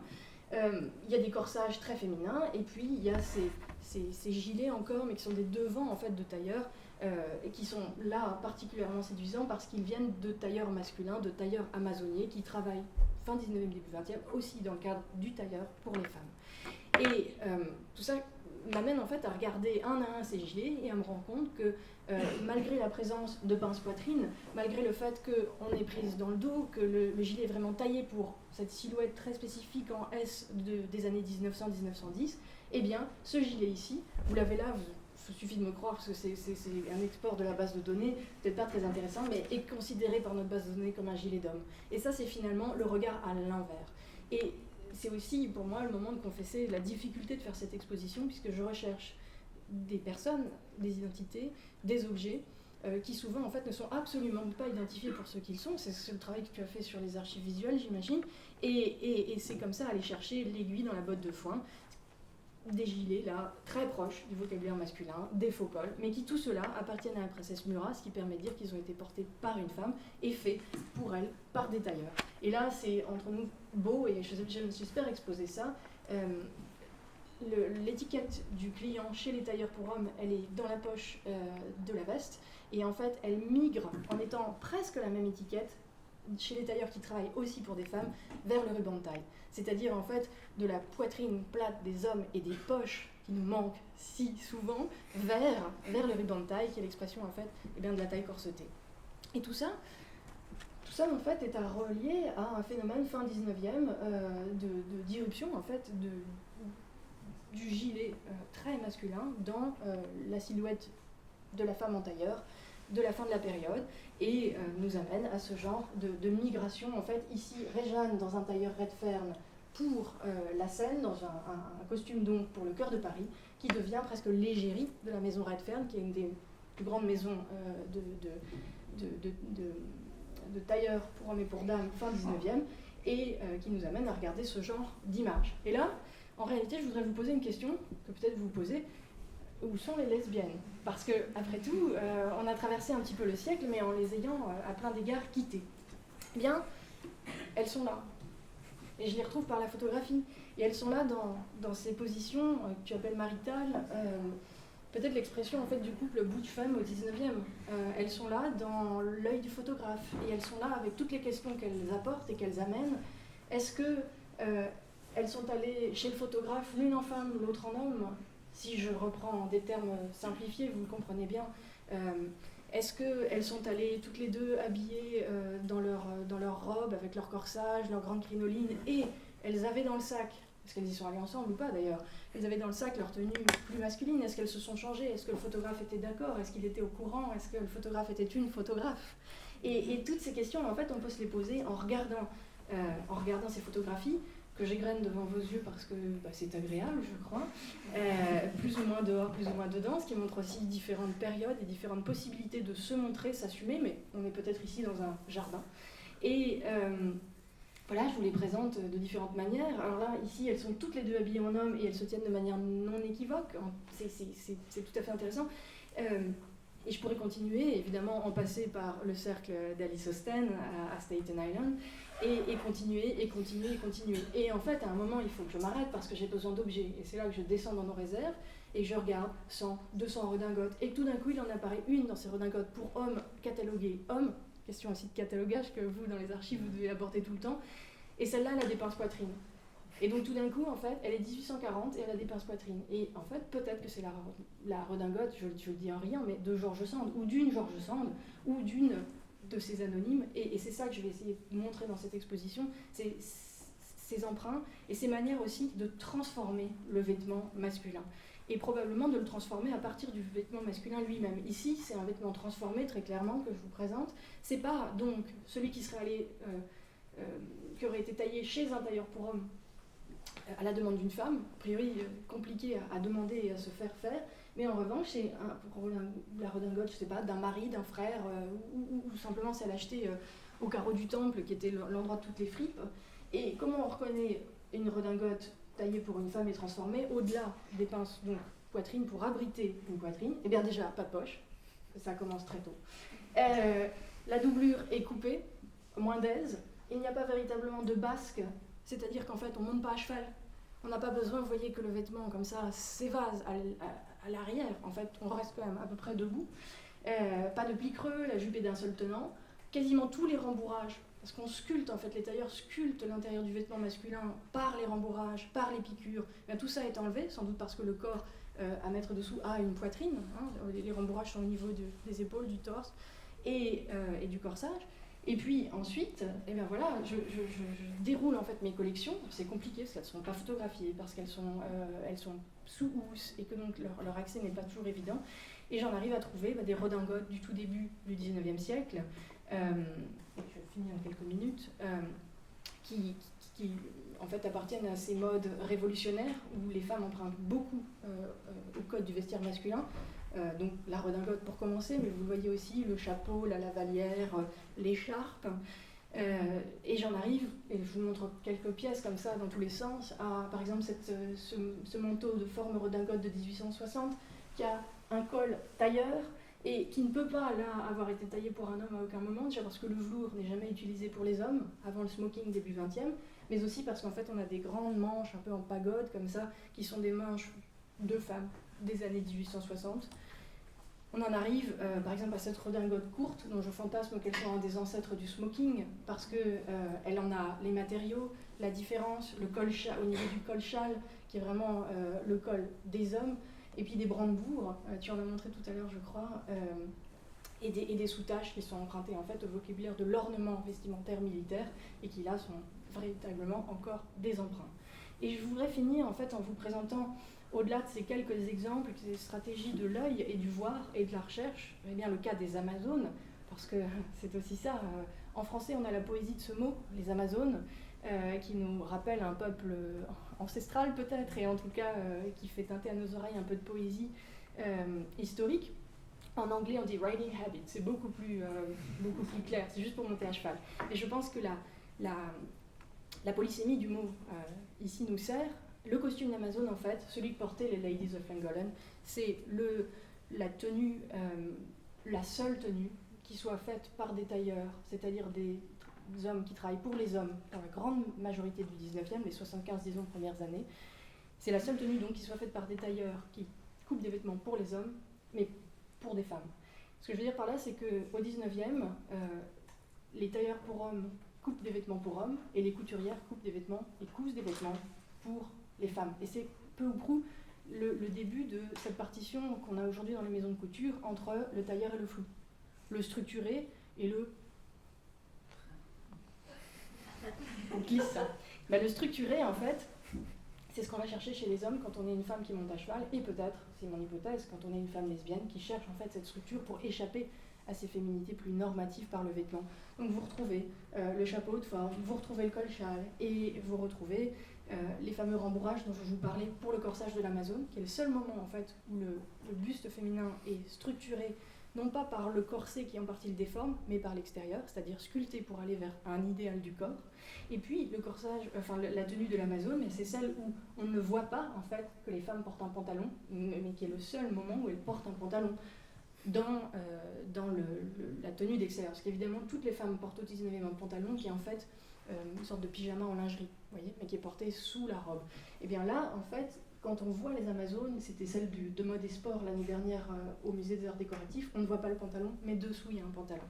Et donc il y a un corsage structuré, je vous le disais, avec moult piqûres, c'est un peu de la sculpture à l'intérieur et du graphisme à l'intérieur du vêtement, c'est absolument sublime, et j'aimerais en montrer ouvert. Et puis il y a les aises du pantalon, un vrai pantalon taillé, comme pour les hommes, avec la joliesse, il faut bien le dire, de ces soies rayées placées à l'intérieur.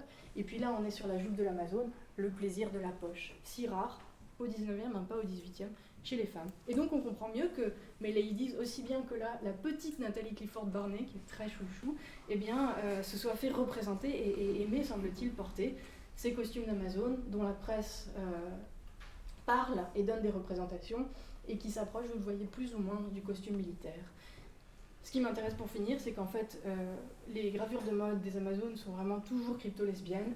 On se touche les petits doigts et on retrouve incessamment eh bien, des rencontres et cette position entre deux femmes, souvent inégale, il faut bien le dire, et visuellement très distincte, entre des femmes habillées en sombre, c'est la tenue d'Amazon, et d'autres en plus clair, avec peut-être toujours ces tentatives dynamiques de ce qu'aujourd'hui on pourrait appeler un couple butch-femme.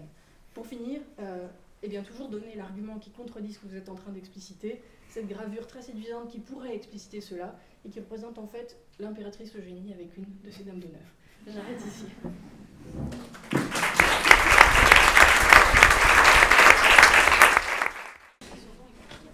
Ok, je vous remercie beaucoup. Je remercie beaucoup Word de nous avoir conviés à cet événement pour lequel on va lier l'histoire du tissu en parlant des banderoles notamment, parce que d'archives lesbiennes, nous n'avons pas de vêtements. Si, en fait, nous avons énormément de t-shirts qui sont des t-shirts classiques, mais avec des slogans, etc. Mais en tout cas, on n'a pas de vêtements comme celui-ci, mais en revanche, on a énormément de banderoles dont on va vous parler là. Moi, pour commencer, je m'appelle Mathilde Petit, je suis militante aux archives lesbiennes depuis septembre 2021. Voilà, donc du coup, je vais parler un peu des archives lesbiennes dans un premier temps, parce que c'est aussi l'occasion de présenter le lieu. Ce qui permettra aussi de vous présenter les activités que je fais là-bas et que les militants et militantes qui sont présents aux archives font aux archives lesbiennes. Est-ce que Doris, tu veux te présenter d'abord avant que je commence ? Oui. Du coup, moi, c'est Doris Varichon. Je milite aux archives lesbiennes depuis, je pense, un an et demi. Et je suis arrivée un peu par ma casquette archiviste, mais avec Mathilde, on a un parcours aussi de recherche. Donc, c'est un peu une activité mélangée, on va dire, qu'on mène aux archives. Oui, effectivement, c'est quelque chose que je n'ai pas précisé. Moi, je suis arrivée aux archives lesbiennes avec une thèse en sociologie que je n'ai pas terminée. Mais en tout cas, je poursuis mes recherches sous une autre forme.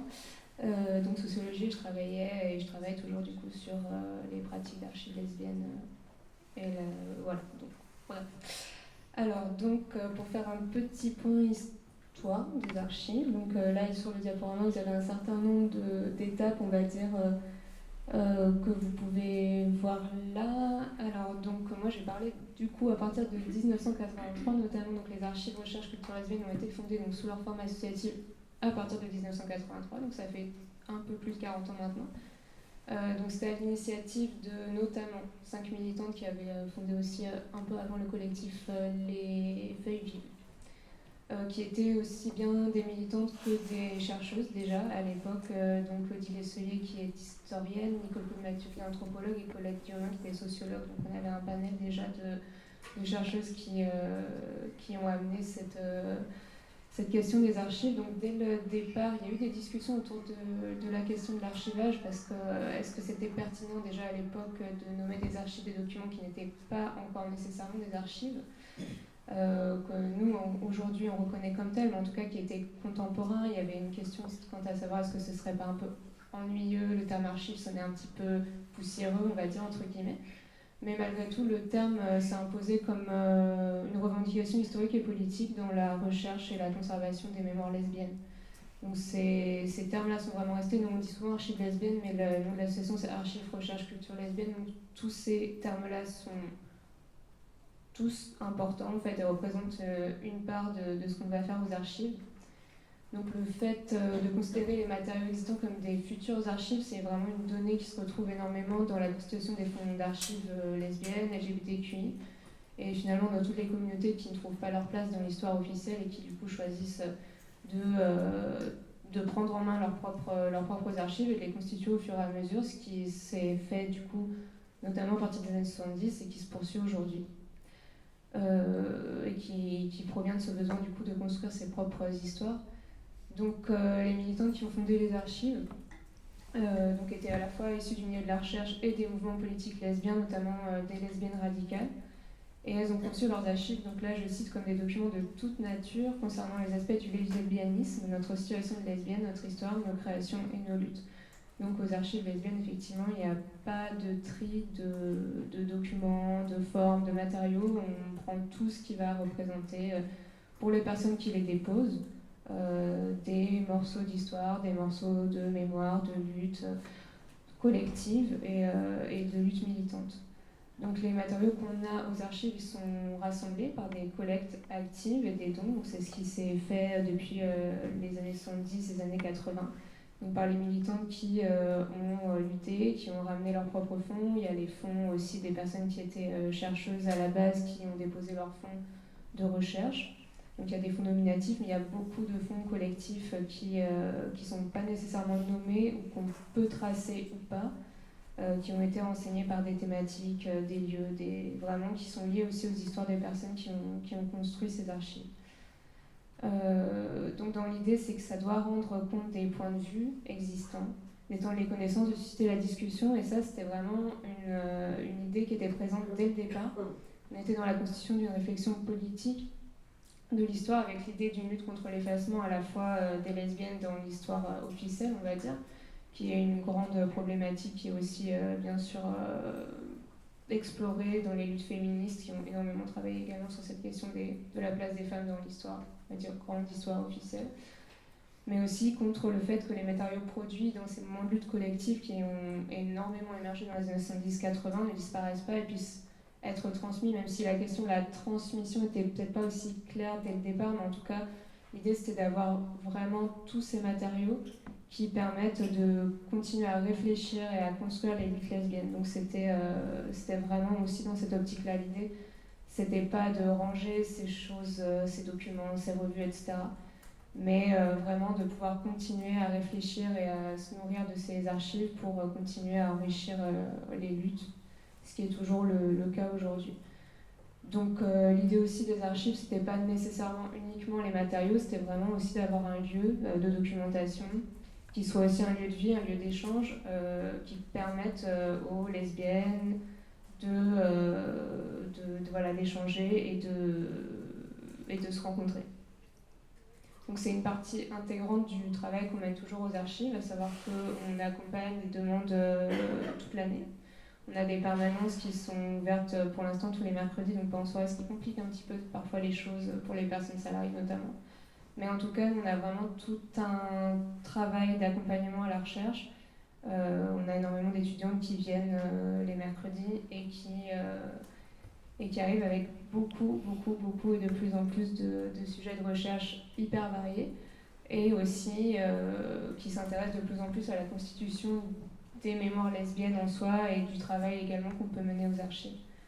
Donc, du coup, nos archives, on les situe aussi comme un relais assez indispensable à la production des savoirs historiques, sachant qu'il y a énormément de documents qui sont chez nous, qui ne sont pas nécessairement à l'université. Donc du coup, à la production de savoirs historiques, mémoriels et politiques qui portent sur les existences et luttes lesbiennes et qui contribuent à l'émergence de ces sujets dans le domaine de la recherche notamment, qu'on contribue à accompagner. J'ai une petite touche. Donc ce qui perdure au fil des années, on a vraiment ces 3 points d'ancrage qu'on peut identifier, qui sont la production active de savoir et d'échange autour des matériaux d'archives. Donc on a vraiment, comme je disais tout à l'heure, de la conservation qui va de plus en plus se développer. Là en ce moment, on est vraiment dans une exploration de la manière dont on peut conserver le mieux.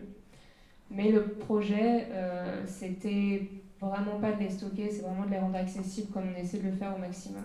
Et de continuer de travailler dessus, de continuer de produire du savoir et de réfléchir, de débattre sur les documents qu'on a aux archives. La conservation et le rassemblement de ces documents, ça permet aussi de témoigner de la réalité d'existence des luttes et de les remettre à disposition pour les chercheuses, comme je disais tout à l'heure, d'approfondir les connaissances sur les passés. Et dans le cas spécifique de nos archives, donc on a vraiment des centaines, voire des milliers de matériaux, donc c'est de visibiliser les fonds lesbiens. Et ça va vraiment s'incarner dans tous la chaîne archivistique qu'on mène aux archives, c'est-à-dire la collecte, qu'on est toujours, nous, en train de faire, qu'on invite aussi les chercheuses à faire vous-même, à déposer des choses, pourquoi pas des vêtements au fur et à mesure pour agrandir nos collections, en tout cas vos recherches, toutes les choses qui en fait vous paraissent importantes et qu'au lieu de les jeter, nous, on prend toujours et on continue d'enrichir vraiment ce fonds-là. Donc le classement, la transmission, la valorisation au travers d'expositions, au travers de présentations des archives comme on fait là ce soir. Et donc voilà, tous ces travaux-là, tous ces aspects-là des archives ils sont menés par les militantes et donc tout est sur du temps bénévole. D'où le fait que les archives sont composées donc, de matériaux très très divers.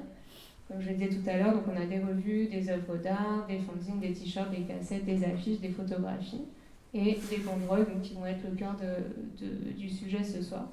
Donc la question de la banderole, donc pourquoi et en quoi surtout les banderoles constituent une part de l'identité lesbienne et pour quelles raisons on a choisi ce focus. Bon, premièrement, effectivement, c'était pour pouvoir accrocher à cette thématique du tissu qui était portée ce soir. Et donc on a réfléchi à la manière dont on allait vous présenter les choses et c'est vrai que ce qu'on est arrivé à se dire par rapport à ces banderoles, c'est que c'est vraiment quelque chose qui se centre autour des constructions d'identité lesbienne, collective et militante, qui est autre que l'habillement, parce que c'est pas un tissu qu'on va porter, enfin on va pas porter sur soi, mais en tout cas qu'on va porter dehors, dans l'espace public, et du coup ça nous a semblé essentiel de mettre en avant tous ces tissus qui sont conservés aux archives. Donc du coup, oui, effectivement, il y a vraiment cette importance de l'espace public et de l'affichage dans l'espace public qui constitue une part très importante de la construction d'un sujet lesbien politique dans cet espace public qui est un espace qui est compliqué, qui peut être un espace d'effacement, qui peut être un espace d'invisibilisation ou au contraire d'agression, et dont on sait très bien qu'il est particulièrement compliqué de s'approprier pour les femmes, pour les lesbiennes a fortiori. Donc porter une banderole, c'est dans le cas d'une manifestation, mais c'est vrai que c'est pas anodin, c'est vraiment porter une revendication, c'est l'exposer, c'est s'exposer aussi, c'est vraiment apparaître dans l'espace public. Et c'est aussi du fait tout simplement de la taille de certaines banderoles, la nécessité de le porter à plusieurs, donc du coup de s'être organisé collectivement, d'avoir préparé l'intervention, la création de la banderole, les réunions avant les manifestations, de la conception, de la récupération de matériaux et des réflexions sur les symboles et les slogans. Donc depuis les années 80, on a collecté une centaine de banderoles de RCL, ce qui constitue un fonds très conséquent, je pense peut-être le plus conséquent en termes de banderoles archives féministes et lesbiennes. Elles sont restées assez longtemps enroulées dans des cartons assez difficilement accessibles. Et là, on est actuellement en train de mener un grand chantier de contextualisation et de conservation dont Doris va parler maintenant. Rebonsoir. C'est bon ? Ok. Donc du coup, Mathilde disait effectivement on a une centaine de banderoles, ça reste une estimation parce qu'en réalité on les a jamais toutes sorties. Faustin qui est dans la salle a eu le plaisir de commencer à les exhumer des cartons avec moi. On est arrivé à 80 et on a arrêté de les sortir parce qu'on a estimé que ça permettait déjà de dire qu'on en avait beaucoup et qu'il y avait du travail à faire. Donc le chantier banderole, pourquoi est-ce qu'on le fait ? Déjà, c'est parce qu'il y a un peu une nécessité de mettre en sécurité les banderoles. Elles ne sont pas dans des conditions de conservation forcément catastrophiques, mais le fait de plier un tissu, de froisser un tissu, de le laisser dans un carton, malgré le fait que les ARCL ont un local plutôt stable en termes climatiques, etc., donc des conditions plutôt favorables de conservation, et bah, avec le temps, le poids, les plis se font, les tissus se déforment et donc il y avait quand même une nécessité de s'occuper de ces banderoles. Le moment il est aussi venu parce que avec le réseau d'archives et bibliothèques LGBTQIA+, Big Data, on a fait une formation avec l'Institut national du patrimoine sur la question de la conservation. Et donc on a pu parler un petit peu textile avec une des conservatrices qui est très chouette, qui nous a donné plein de conseils. Et en même temps on a été mis en contact avec une restauratrice textile qui s'appelle Hélène Saison-Blago et qui nous a aidé en fait à concevoir un peu notre approche des banderoles, comment est-ce qu'on allait s'en occuper. Et pourquoi aussi c'était important pour nous, c'est parce que en fait, tant que les archives elles sont juste dans des cartons, elles sont pas vraiment exploitables. Et donc le premier enjeu, c'est quand même de rendre ces banderoles visibles, exploitables, potentiellement exposables, qu'on puisse faire de la recherche dessus. Et du coup, il faut forcément les traiter à un moment, les inventorier, les répertorier. D'où l'idée du coup de commencer à faire un chantier sur les banderoles. Donc la conception on a décidé de faire des ateliers et la conception elle a été collective du coup avec Hélène dont j'ai parlé tout à l'heure et en fait on a essayé de faire quelque chose qui soit à la fois qui réutilise certains aspects professionnels du traitement des banderoles tout en se rapprochant aussi de nos réalités, à savoir que on est dans l'espace de la Maison des Femmes du 12e, qu'on ne va pas forcément sortir, qu'on n'a pas non plus un budget mirobolant et que en fait on travaille. Donc du coup ça faisait pas mal de contraintes et l'idée ça a été pour commencer de faire des ateliers à l'été 2024. Donc on a investi, pour tout vous dire, à peu près 1 million d'euros pour s'équiper de certains matériaux qui étaient assez essentiels pour maintenir nos banderoles dans des bonnes conditions. Et puis on a fait appel aussi à la communauté. D'ailleurs, il y a des personnes qui sont dans cette pièce qui ont participé aux ateliers banderoles, comme quoi. Donc voilà, donc je vais vous parler rapidement des étapes de traitement, mais c'est plus pour les mentionner, c'est pas vraiment l'objet de notre intervention aujourd'hui. Mais du coup, l'idée c'était tout d'abord d'inventorier les banderoles, donc les numéroter, écrire ce qu'il y a dessus, voir un petit peu si aussi il y a des dégâts. Noter des caractéristiques de conservation ou de restauration qui seraient importantes à connaître. Ensuite, les dépoussiérer. Donc pour ça, on a acheté un aspirateur assez particulier qui nous permet de les dépoussiérer en douceur, on va dire. Les prises de vue, donc en gros des photos. Donc on a photographié l'ensemble des banderoles, recto, verso, détail et tout ce que vous voulez. Et le conditionnement. Vous voyez le magnifique prototype du schéma qu'on avait fait. À savoir que nos banderoles, en fait, elles sont entourées autour de tubes qu'on appelle des mandrins, donc des grands tubes en carton fortifié. Et ensuite, on va faire un système d'enroulage et finir par un espèce de bonbon dans un tissu de conservation particulier qui s'appelle le Tyvek. Donc tout ça, ça nous a pris en fait pas mal de temps.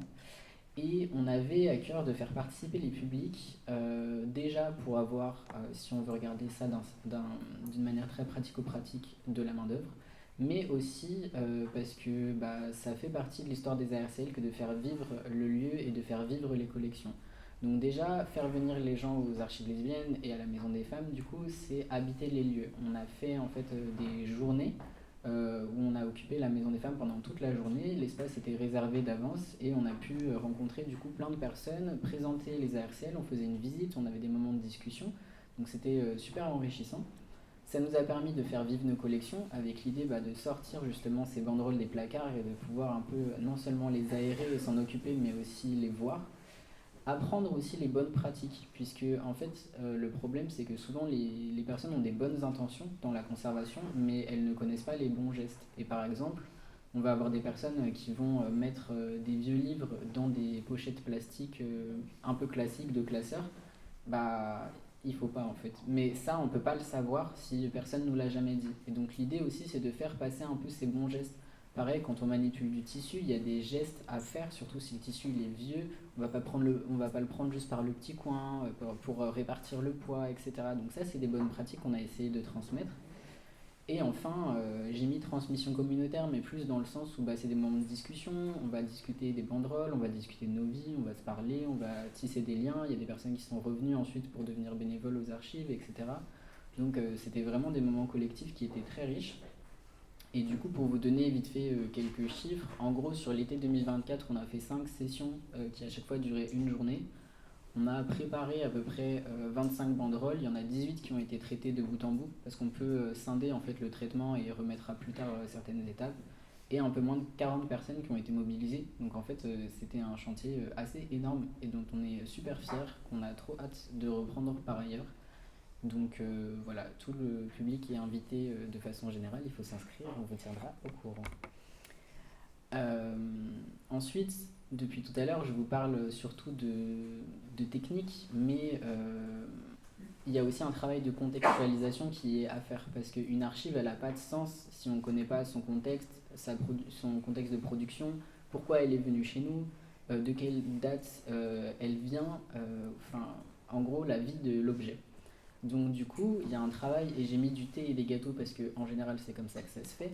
On se parle et on essaye de retrouver donc les productrices, les donatrices. C'est pas forcément évident parce que les collectifs militants ils ont changé au fil des années, donc on n'a pas toujours la mémoire immédiate en fait de comment quelque chose est arrivé chez nous, et c'est un vrai travail de fourmi parfois de retourner à qui, comment, quoi, pourquoi. Et on va aussi faire le lien avec d'autres fonds et d'autres collections qu'on a, puisque en fait les banderoles parfois elles sont dans les photos des manifestations. On a des classeurs de photos de manifestations depuis les années 80 et j'ai reconnu des banderoles que j'avais vues en fait quand on les avait déballées. On a aussi des affiches potentiellement pour appeler à des manifestations. De même manière, on a des tracts, parfois on va avoir des pétitions. Et puis même si on connaît en fait le collectif qui a produit la banderole, on peut aussi juste chercher par nom de collectif dans nos archives et retrouver en fait d'autres productions. Et en même temps, on va aussi du coup retracer le parcours des banderoles, parce qu'il y a le moment de la création de la banderole, qui est souvent collectif comme tu l'as dit, mais il y a aussi la réutilisation et la remise en circulation, et là je le dis dans deux sens. Les banderoles, c'est de la récup, donc du coup parfois on va effacer ou recouvrir ou rajouter des mots sur une banderole en fonction du contexte, parce que les manifs se font à la va-vite, parce qu'il y a de l'urgence, parce qu'il y a des économies, et en même temps il y a de la remise en circulation. Par exemple là avec les résultats de l'extrême droite qui nous ont amusés tout l'été, il y a des banderoles qui ont été remises en circulation qui appelaient en fait à des luttes antifascistes, antiracistes, etc. Il y a des banderoles qui ont été ressorties. Donc on voit qu'il y a une vie et une espèce de continuité aussi dans la lutte. Ensuite, puisqu'on parle de textile, on peut parler un petit peu de technique. Donc je viens d'en parler, l'art de la récupération, c'est vraiment ça. On va avoir les matériaux principaux qu'on a pu constater, c'est des vieux draps, des bâches, des nappes, avec des tissus assez surprenants parfois, qui souvent, du coup, c'est un défaut, sont de mauvaise qualité. En termes de conservation, ça pose pas mal de problèmes. Mais la pratique de la récupération, c'est une pratique de longue date dans les milieux féministes et lesbiens, et ça fait aussi l'esthétique et l'identité et la culture qu'on voit en fait dans les productions des banderoles. Et du coup, la récupération, elle a aussi des incidences, comme je le disais, en termes de conservation. Par exemple, la bombe sur tissu, donc le tag sur le tissu, jusqu'ici, j'ai pas trop constaté de problème. Par contre, le fait de peindre directement sur du tissu ou d'utiliser du feutre, par exemple, le feutre bave et les croûtes de peinture, elles s'effritent. Donc là, on doit être super précautionneux et précautionneuse. Pareil, les bâches et l'adhésif, ça pose un autre problème, c'est que souvent, c'est des matériaux qui sont plutôt dérivés du plastique, en tout cas synthétique. Et c'est nos banderoles qui sont en plus mauvais état, alors que souvent c'est les plus récentes, comme quoi. Et donc on a constaté que ça commençait à buller, à se décoller, et ça fait partie maintenant de nos banderoles prioritaires pour les prochains ateliers, parce qu'on s'en est rendu compte au fur et à mesure en déterrant ce qu'on avait, et du coup ça doit être traité rapidement. Du coup je vais laisser la parole peut-être rapidement à Mathilde sur la question des revendications qu'on a pu observer sur les banderoles. Sachant que, on vous l'a dit, c'est un début de recherche. On n'a pas traité toutes nos banderoles, on ne les a pas toutes sorties, donc on vous parle d'un échantillon, ça n'a aucune vocation à être représentatif, mais c'est des débuts d'observation.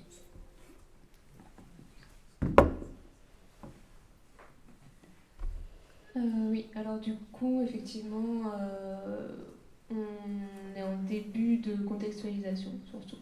Donc évidemment, il y a des choses qu'on peut un peu soit deviner, soit retracer, mais il y aura énormément de travail de contextualisation, c'est-à-dire, comme disait Doris tout à l'heure, retrouver les personnes, soit qui les ont fait, soit qui étaient là, ou en tout cas dans les manifestations, pour leur poser directement la question. Donc oui, effectivement, c'est une chose que disait Doris tout à l'heure et qui parfois est assez désespérant, c'est-à-dire qu'en fait les slogans sont toujours d'actualité, on peut facilement ressortir des banderoles et reprendre quasiment les mêmes slogans. Mais en revanche, ce qu'on a remarqué aussi dans la pratique du slogan, et nous aux archives on a aussi une boîte avec énormément de slogans qui est souvent demandée pour justement pour s'inspirer, ou en tout cas pour reprendre ou réadapter en fonction du contexte, c'est que les manifestations, notamment je pense à la marche lesbienne qui avait eu lieu en 2021, demandent souvent, remettent souvent au goût du jour des slogans qui sont maintenant passés vraiment dans la postérité, on va dire, dans les luttes LGBTQI. Donc il y a vraiment cette envie aussi de faire le pont, de faire le lien entre les slogans qui ont pu être utilisés dans les années 70, dans les années 80, et de les réemployer maintenant pour vraiment peut-être marquer aussi une sorte de continuité et puis se référer à une forme d'histoire des luttes. Donc du coup, effectivement, donc, pour ce qui est de toutes les slogans qu'on retrouve ici de droits des femmes, manifestations féministes, lutte contre les violences de l'extrême droite, il y en avait déjà, il y en a toujours.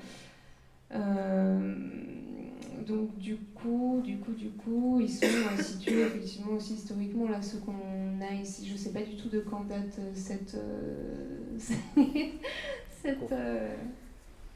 banderole-là. Mais en tout cas, souvent, elles sont aussi effectivement contextualisées. Donc nous, on va être dans un contexte français de réflexion féministe, lesbienne féministe, tout dans les années 70-80. Donc aux archives lesbiennes, on a historiquement beaucoup de documents et de réflexions qui sont issus des luttes lesbiennes féministes matérialistes, qui vont dénoncer l'hétérosexualité comme un système de domination, donc exploitant la classe des femmes, ce qui est également intéressant à remettre en perspective pour contextualiser les slogans qui sont ici, notamment tous les slogans qui vont parler d'hétéropatriarcat, qui vont parler de classe des femmes. C'est vraiment des slogans qui vont avoir une contextualisation historique qui peut se retrouver dans des documents, comme disait Doris, effectivement, on peut retrouver dans des revues, dans des photographies, dans des tracts, etc. Vraiment, c'est ce qui permet aussi la contextualisation, et ce qui est important pour nous aussi, c'est que nos fonds ne soient pas complètement dispersés, mais qu'on puisse aussi les mettre en lien de cette manière-là. Je pense qu'on peut peut-être... ouais. Du coup, on voulait aussi vous parler rapidement des symboles. Encore une fois, ça va être assez rapide parce qu'on est sur des débuts d'échantillons. Mais ce qu'on retrouve beaucoup dans ces périodes-là, c'est le signe qu'on va appeler féminin. Sachant que dans la pratique, il est soit simple, soit double. Donc quand il est simple, souvent il fait plutôt référence aux femmes, et quand il est doublé, il fait référence aux lesbiennes. Donc là, vous voyez sur les différentes banderoles, on a un peu les deux cas de figure. Sachant que c'est pas parce qu'il y a juste un signe féminin qu'il n'y a pas des lesbiennes dans la manif, c'est quand même souvent elles qui sont aussi dans les manifestations. On retrouve aussi le signe féminin sous une autre forme qui est la ribambelle. Donc, enfin moi je l'ai appelé comme ça, mais voilà, c'est pas forcément un terme très scientifique. Et du coup là, ça appelle peut-être à plusieurs interprétations. Moi, ça me fait penser à la sororité, ça me fait penser au fait qu'il y a peut-être plein de femmes ou plein de lesbiennes. Et on a aussi donc là c'était d'ailleurs c'est une des seules banderoles dont on a une bonne contextualisation, parce que c'est Michel Laroui qui fait partie des archives lesbiennes qui l'a faite, et on voit pas trop, mais en fait si on zoome elle est pailletée, donc voilà, elle est très jolie. Et on a aussi donc les bombes et la brise. Oui, effectivement, donc qui a été utilisé principalement par les lesbiennes féministes, mais pas que, en tout cas c'est ce qui identifie notamment par exemple le drapeau féministe lesbien. Donc c'est un sigle d'identification qui est très intéressant, parce que dans l'idée, on ne peut pas savoir si les personnes qui ont dessiné avaient cette intention-là, mais en tout cas ça rappelle cette forme de création d'une généalogie politique et de réappropriation de signes historiques.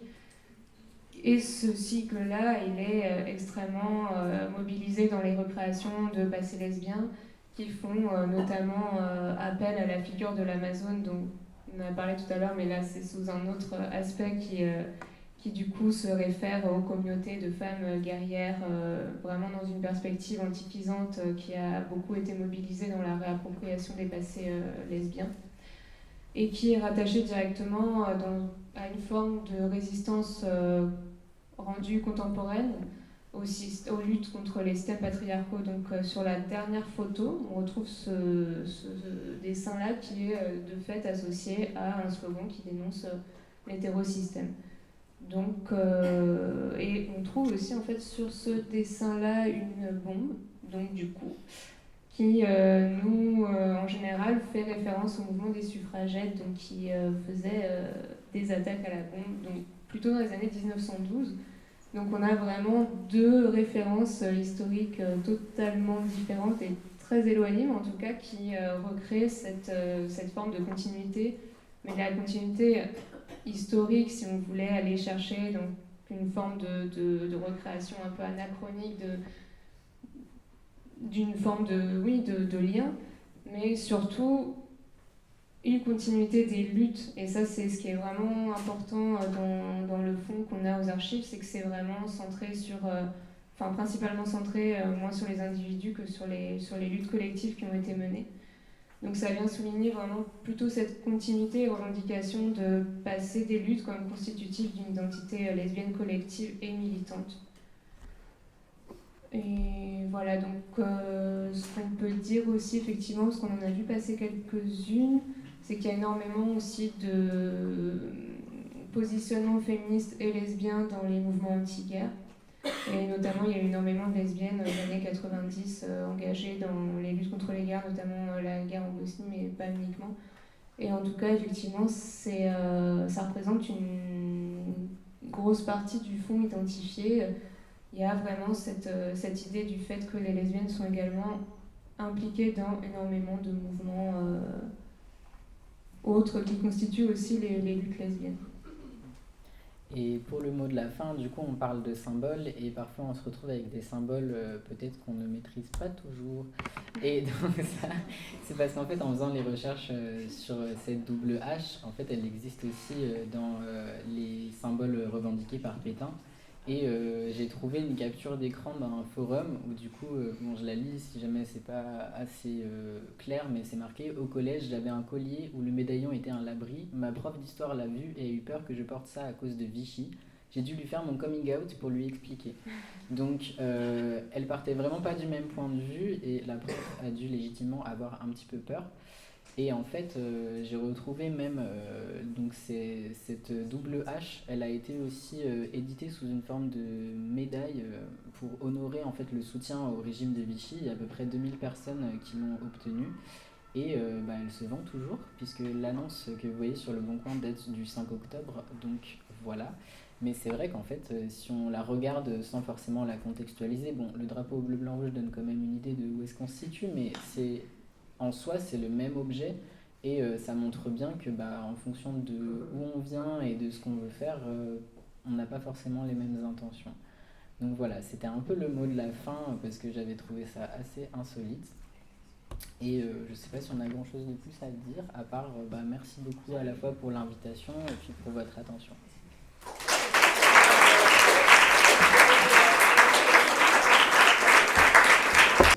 Merci beaucoup. On va pas avoir forcément le temps de prendre des questions, sauf s'il y en a vraiment quelques-unes qui la vous chauffent. En tout cas, on a cette projection toujours du film de Barbara Hammer avec lequel on va enchaîner. On va aussi vous servir un peu à boire et à grignoter pour faire la transition. La projection sera dans la salle en bas. Je voulais remercier tout particulièrement encore Catherine, Marine, Mathilde, Doris pour leurs interventions, pour tout leur temps passé ici et vous remercier aussi pour votre attention.